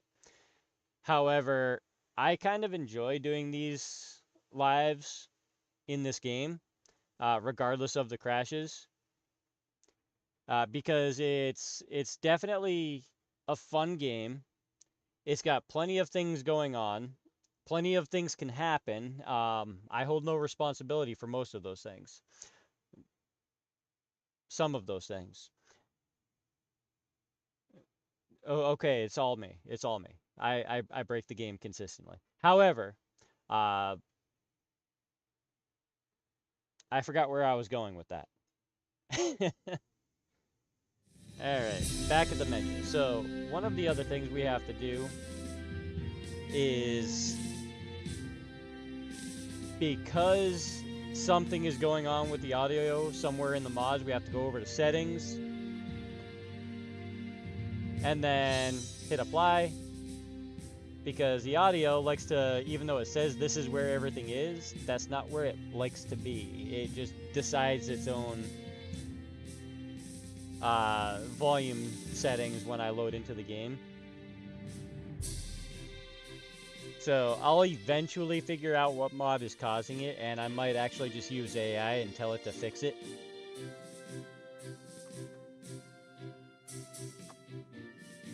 My game loaded so quickly because the game engine knew that I was doing a live and I didn't have all of that time to load into the game, because that was actually a lot quicker than it normally takes.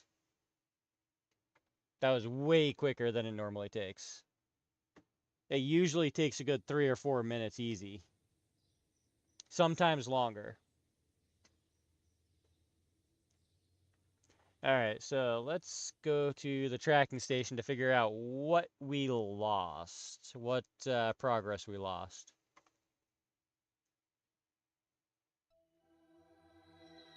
So we're going with him. So Bill Raisby. So let's go to him.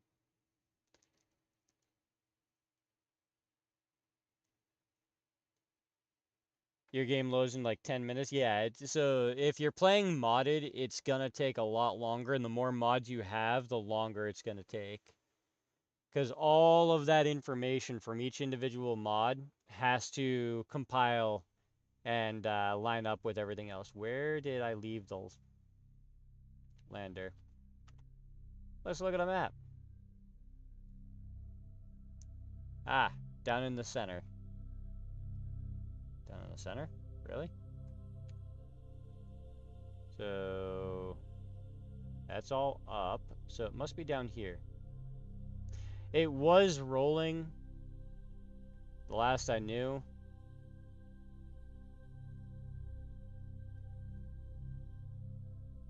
So if we zoom way, oh, it is right there. So it's not terribly far away. It did finally settle out, it looked like. Yeah, I wish we could zoom right in on the map, but unfortunately we can't, and I'm not sure that this game will ever really see development. I know KSP 2, they actually shut down the offices that they were doing all of the work in, so those buildings are entirely empty. So KSP 2 likely won't see anything ever again. I'm not entirely sure why it's still on Steam, but KSP 1 I also don't think is going to see more development, but enough stuff is going on with modders doing stuff that it's just going to keep going. So any of the little random bugs are probably going to be fixed by modders. any of the things that we want to see in the game are basically already there in mod form. But I didn't really see anything map related that would let me zoom in. Uh, is there a way to pirate KSP2? I personally do not condone pirating. I think if you want to play a game, you should just buy it. Um, it helps the developers continue work, and if they have moved on to another game, that may or may not be better, then that goes towards helping them be better. I know a lot of developers I work with and have worked with. A lot of what I did was test the hackability of their games and help them secure everything so that way they couldn't be stolen and they couldn't be all the paid parts of the mobile games that they made couldn't be just hacked.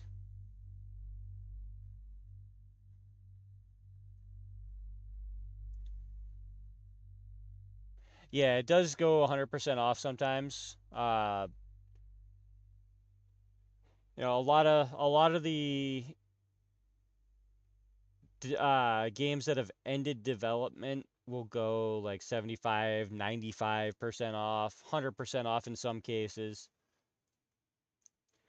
I know most of the time, if I'm buying a game, I'm gonna wait until it's on like a super sale, and I don't typically pay full prices for games unless it's a game that I definitely want to play at that moment. However, the way I look at it is if I'm not going to get more than 400 hours of gameplay out of it, then it's not worth full price. You play on a family library? Yeah, so that's one way to do it. Family libraries are a good thing, especially for families. Uh, Nobody shares my library, and a lot of the games that I have been given to me by developers or I've bought for like pennies on the dollar.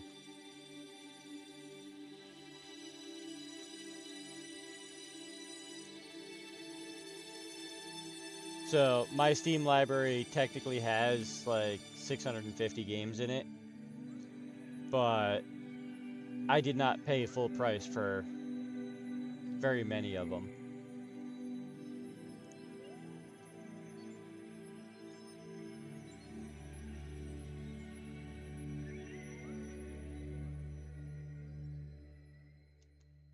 My favorite genre of games. Well, I mean, technically that depends on the day, but overall, I like survival games. I like factory building games, space games like this.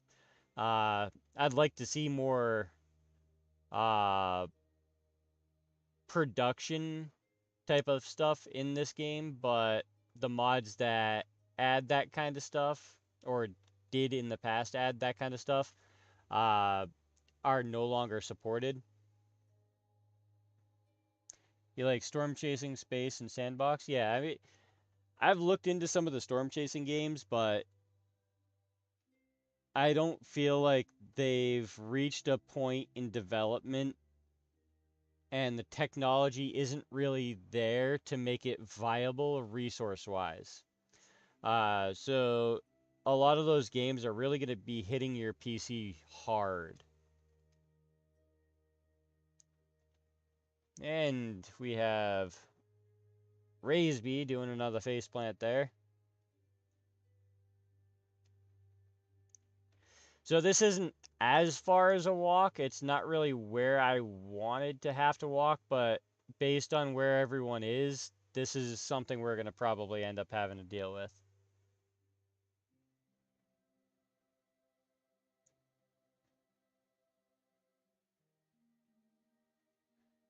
Yeah, that's another game I'll probably never play. Uh, development and the development team slash people that operate the company that operates Roblox, I don't really see eye to eye with. So, I have a very strict standard for morals, and so I don't agree with some of the things that some developers say and do. And if they're just kind of over the top with things, then I'm not really going to support them. Yeah, Roblox fell off hard, and a lot of it, unfortunately, has to do with politics. And I'm not getting into politics on my channel, that's for sure. But a lot of things went south with the whole political shift in the country when everyone's getting all divided and, friends become enemies because they just don't agree on one specific thing that apparently becomes life or death. So, a lot of developers try to stay away from the politics. I try to stay away from politics as much as I can. But yeah, so I don't really support uh Roblox or the company and people that develop and run it.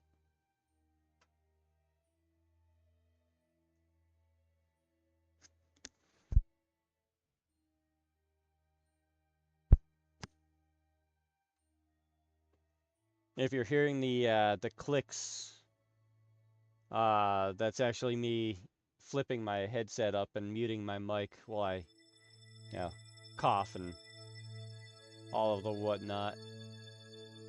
Talking is hard.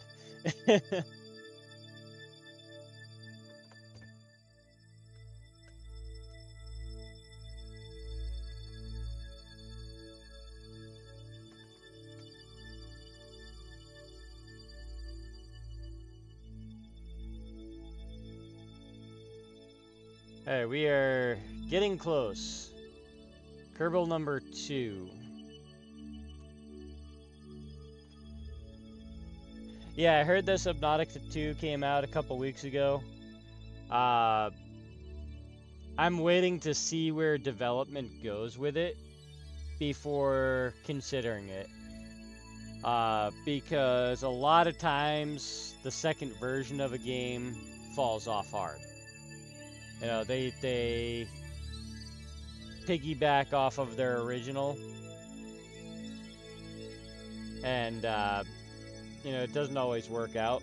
So I want to see mostly positive or overwhelmingly positive before I consider it. I have Subnautica 1 and all the associated expansions for it, but I want to see good progress in Subnautica 2 before I consider it.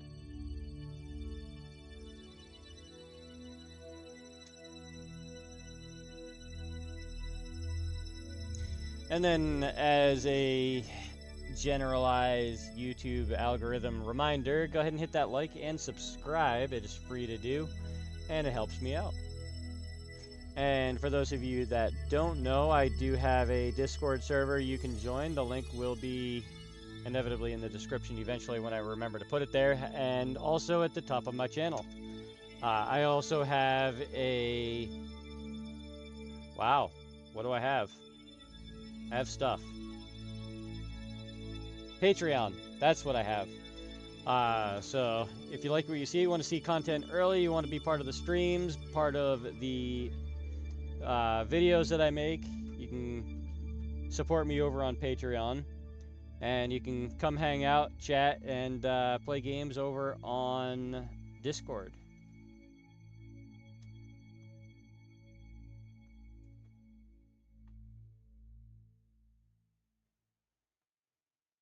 All right, so we have Kerbal number 2. Now, for the sake of time, I'm going to bring Jebediah and Raisby back to Kerbin. And then I might do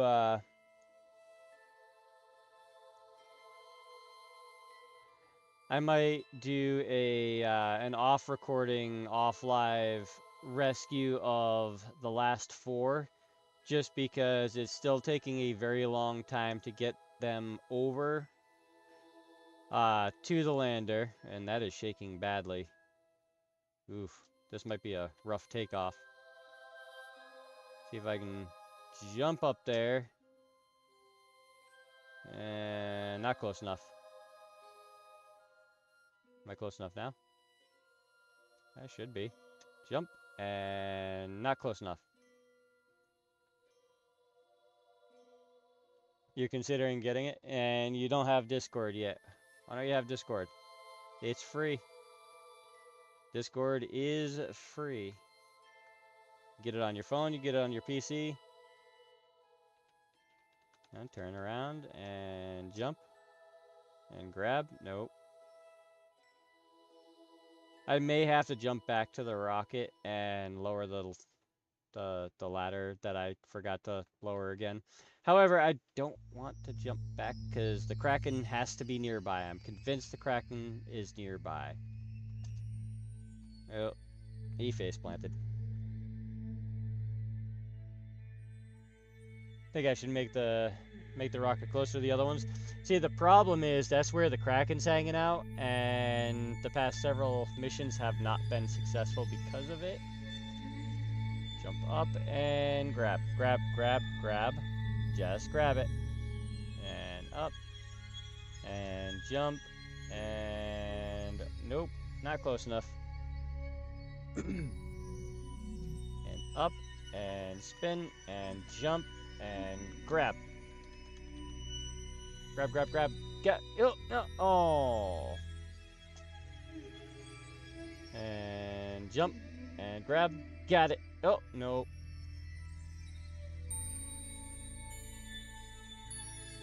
It's like trying to feed broccoli to a baby, yeah. Spin around, nope, spin around, all the way around, and jump, and grab, got it, nope, got it, yep, got it. There we go. Alright, Raisby is on his way up to the crew pod.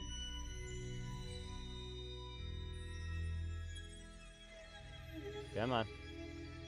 Climb the ladder. Definitely don't let go. I'm going to stick him in with Jebediah and see if he'll get any information as to why they decided to go over to the Mun. Oh, we are shaking badly. Alright, let's get these 2 home, and then we will come back for the others on a different day. I don't know if I think what I'll do is I will just spend the 4 or so hours roughly it'll take to rescue them, actually rescuing them, just off recording, just because it's a really far way to walk. It's still taking a good chunk of time each one, and I am out of things to talk about. So we are going to start the process of getting these guys home. And to do that, we're going to go ahead and take off.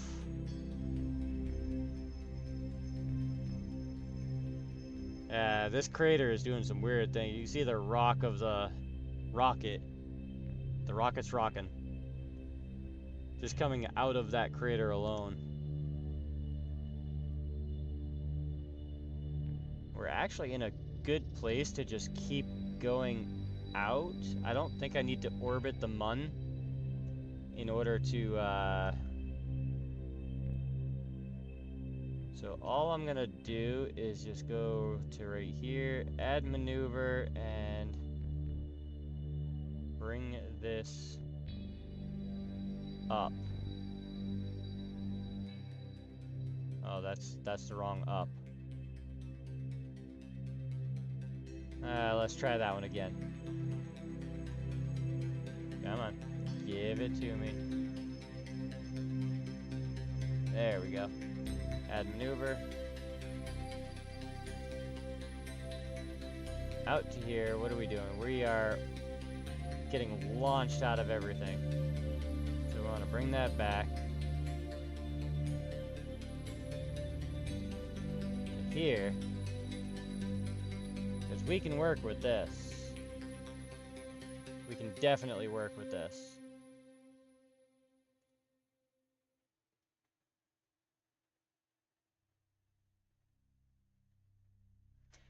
You think we should do a flyby of Mun Jr.?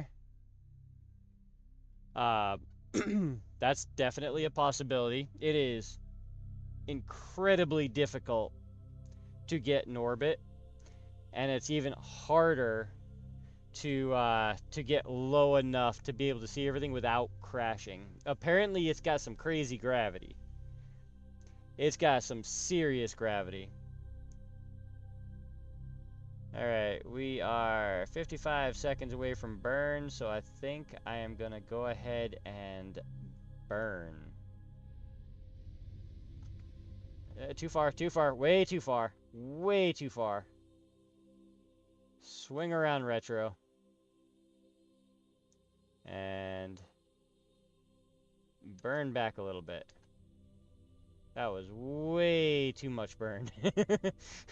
I definitely don't need to slingshot these guys around the sun.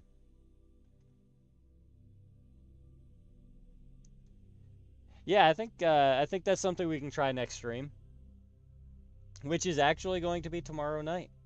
Every Friday and Saturday night at 8 p.m. Eastern Standard Time. Alright, so we are getting ourselves out of the Mun's gravity well.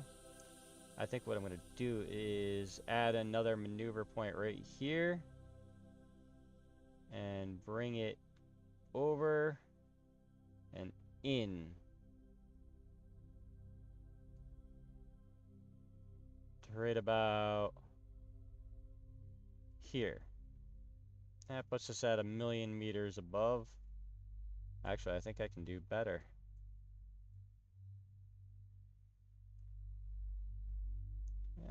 I can probably do better. 555 meters. We'll do that one. It's required to orbit the sun 500 times before coming back to Kerbin. I mean, technically, that's about how many times we've orbited the sun in the process of rescuing these Kerbals. As a minimum, of course. There's probably been a lot more than that. So we're going to go ahead and warp to our maneuver node.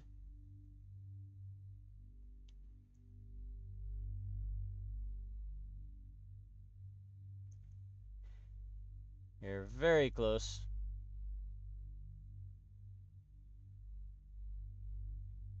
And do I really want to wait that long?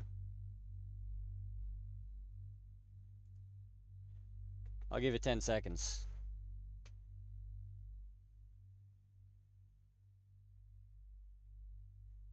And close enough. I got bored waiting. Go ahead and do this burn. Bring that way in.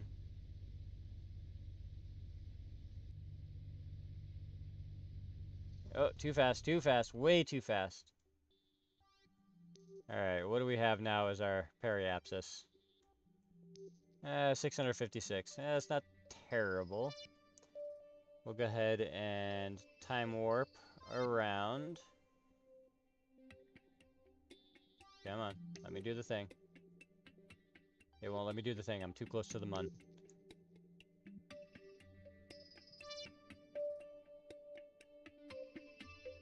You sent a manned interstellar probe with 3 Kerbals that volunteered to go. Well, they volunteer for everything. Because I don't think they know what they're getting themselves into. The orbital lines are doing a lot of movement, because the mun having a moon changes the gravity well of everything around. I have not tried a min-miss orbit yet with the mun's moon, but maybe we'll try that as well. Maybe we'll do orbits around all 3 moons next stream. So I'm gonna add a maneuver node there. I'm gonna circularize there. We're gonna warp there.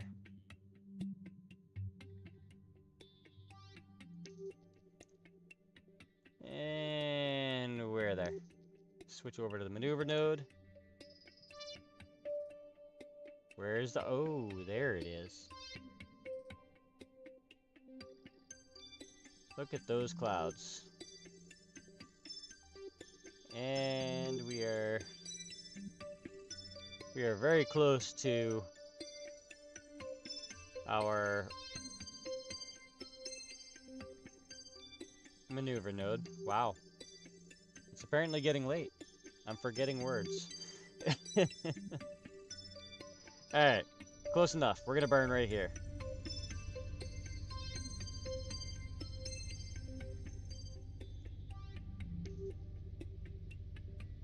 And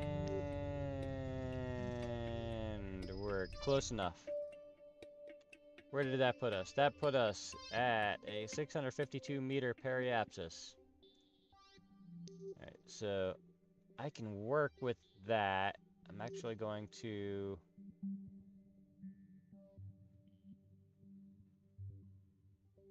warp to here.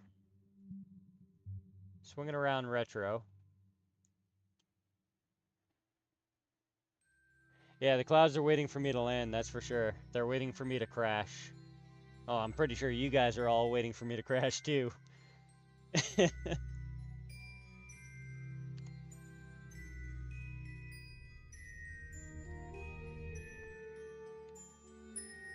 should probably pay attention to where my lines are here. I do not want my periapsis to drop below 70,000. I kind of want to keep it around 100,000 because that's where I did all of my testing.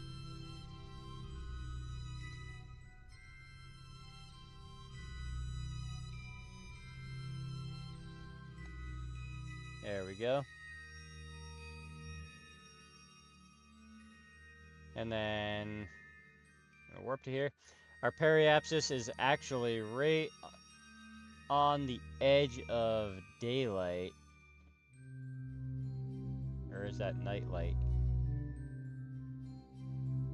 Well, either way, that's exactly where we want to really be, so we can get a crash landing in the ocean. That is the goal. Is a water landing. We're gonna go ahead and burn that apoapsis down.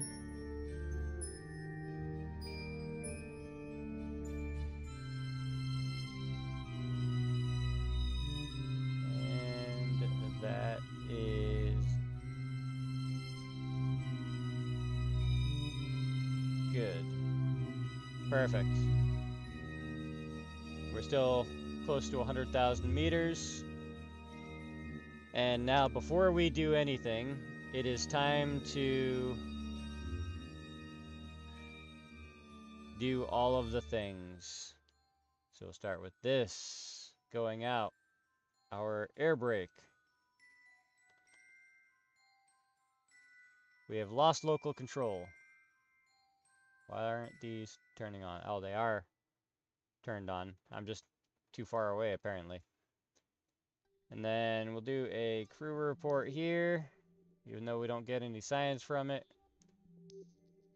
Do a crew report from them, explaining what exactly just happened. Alright, so these parachutes are actually here for a reason. I didn't really tell you why. However, what I'm going to do is I'm going to bring in these landing legs. Bring up my fuel again. We don't have a whole lot of monopropellant left. Our electric charge is going down a little bit. Alright. Air brakes are out. Do I have enough parachutes? I'm not sure. The parachutes were an afterthought for all of this. Alright. We are in a good position. 3, 2, 1, go. And we are deorbited. Gonna go ahead and warp to here.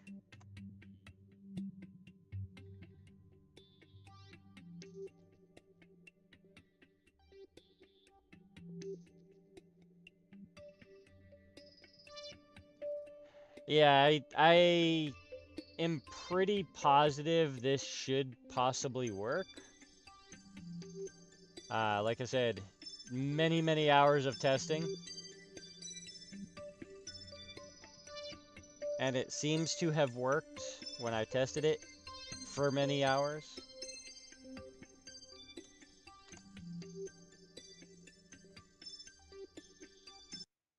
Alright, time warp just stopped because we are now below space. We are in the Kerbal atmosphere.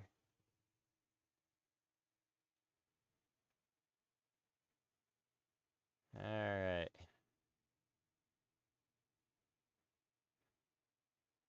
It got quiet all of a sudden. Or I'm pretty sure we're going to get some noise coming out of here soon.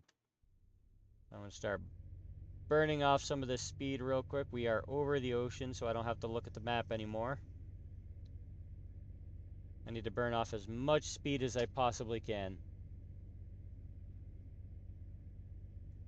I'm going to keep this at retrograde so it angles down as I slow down.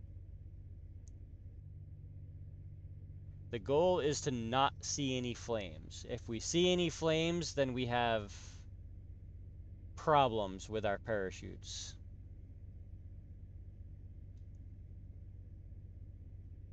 Yeah, it usually stops once you reach the atmosphere. Okay, we have burned off most of our speed. It's around 30,000 meters that it starts really causing issues. Let's speed this up a little bit. I'll stop at around 36 or 38. Alright, and we're going to burn off some more of the speed.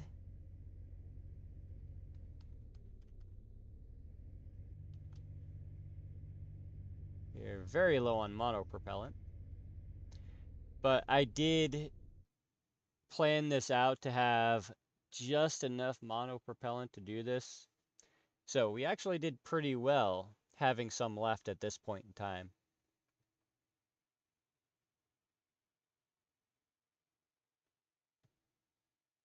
$22,000 meters.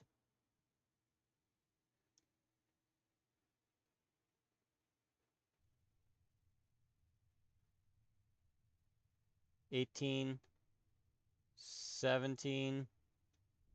We go ahead and burn off some more speed. Alright. Now for the moment some of you have been waiting for, and others have been hoping I didn't see.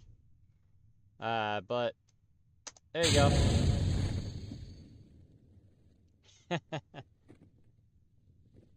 And that is why we have those extra parachutes.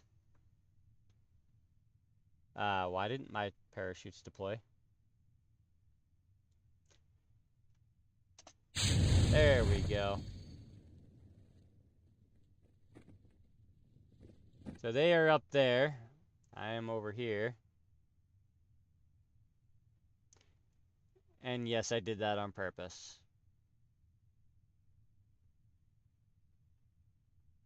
Alright, we are gonna go ahead and speed warp. Yeah, I thought that was pretty cool when I first discovered the fact that my rocket was falling apart, and then spent like probably close to 3 or 4 hours trying to fix it, failing miserably, and just accepting it for what it was, and then testing to make sure no one was going to disappear in the process.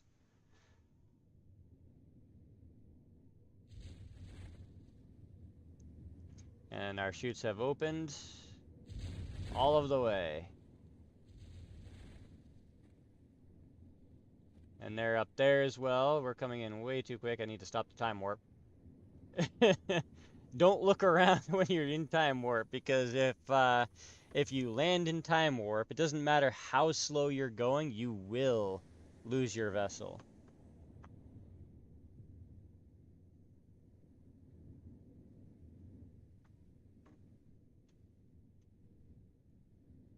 All right, so we're gonna time warp again, because 1,800 meters is quite a distance to fall at 4 meters per second.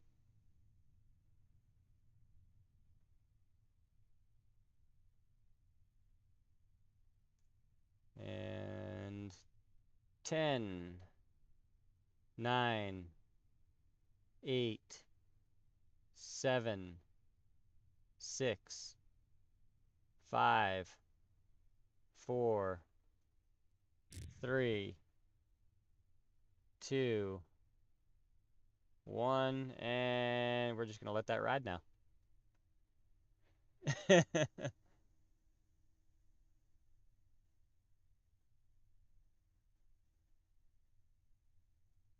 With great power, its cons will always be a thing. Yeah. Yeah, oh yeah. So we're at 5, 4, 3, 2, 1, and we have splashdown of the final rescue mission. Now, if we zoom way out here, we can figure out where these guys are. They're way up there still. I'm not going to... I'm going to time warp them. Just a tiny little bit. Just to get them a little bit lower, and that's good. We're going to let them splash down over here. I feel like there's one missing. Can't really see very well. Oh, they are both there. 2 there, 1 there. Oh wait, no, one already splashed down.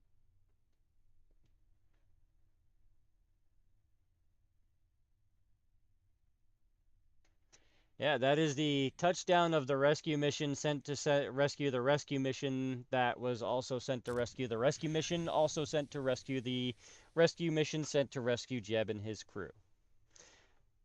So there is that. All 3 are splashed down. And there it is.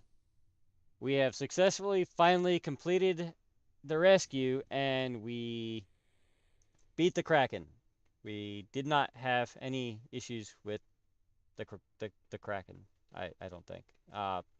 We'll ignore the quick load, but that being said, hit that like, hit that subscribe. It is free to do. Look me up on Patreon. Come join me in Discord. Both links in the top of my channel, and eventually will be in the link in the description of this video. That being said, I will see you on the next one.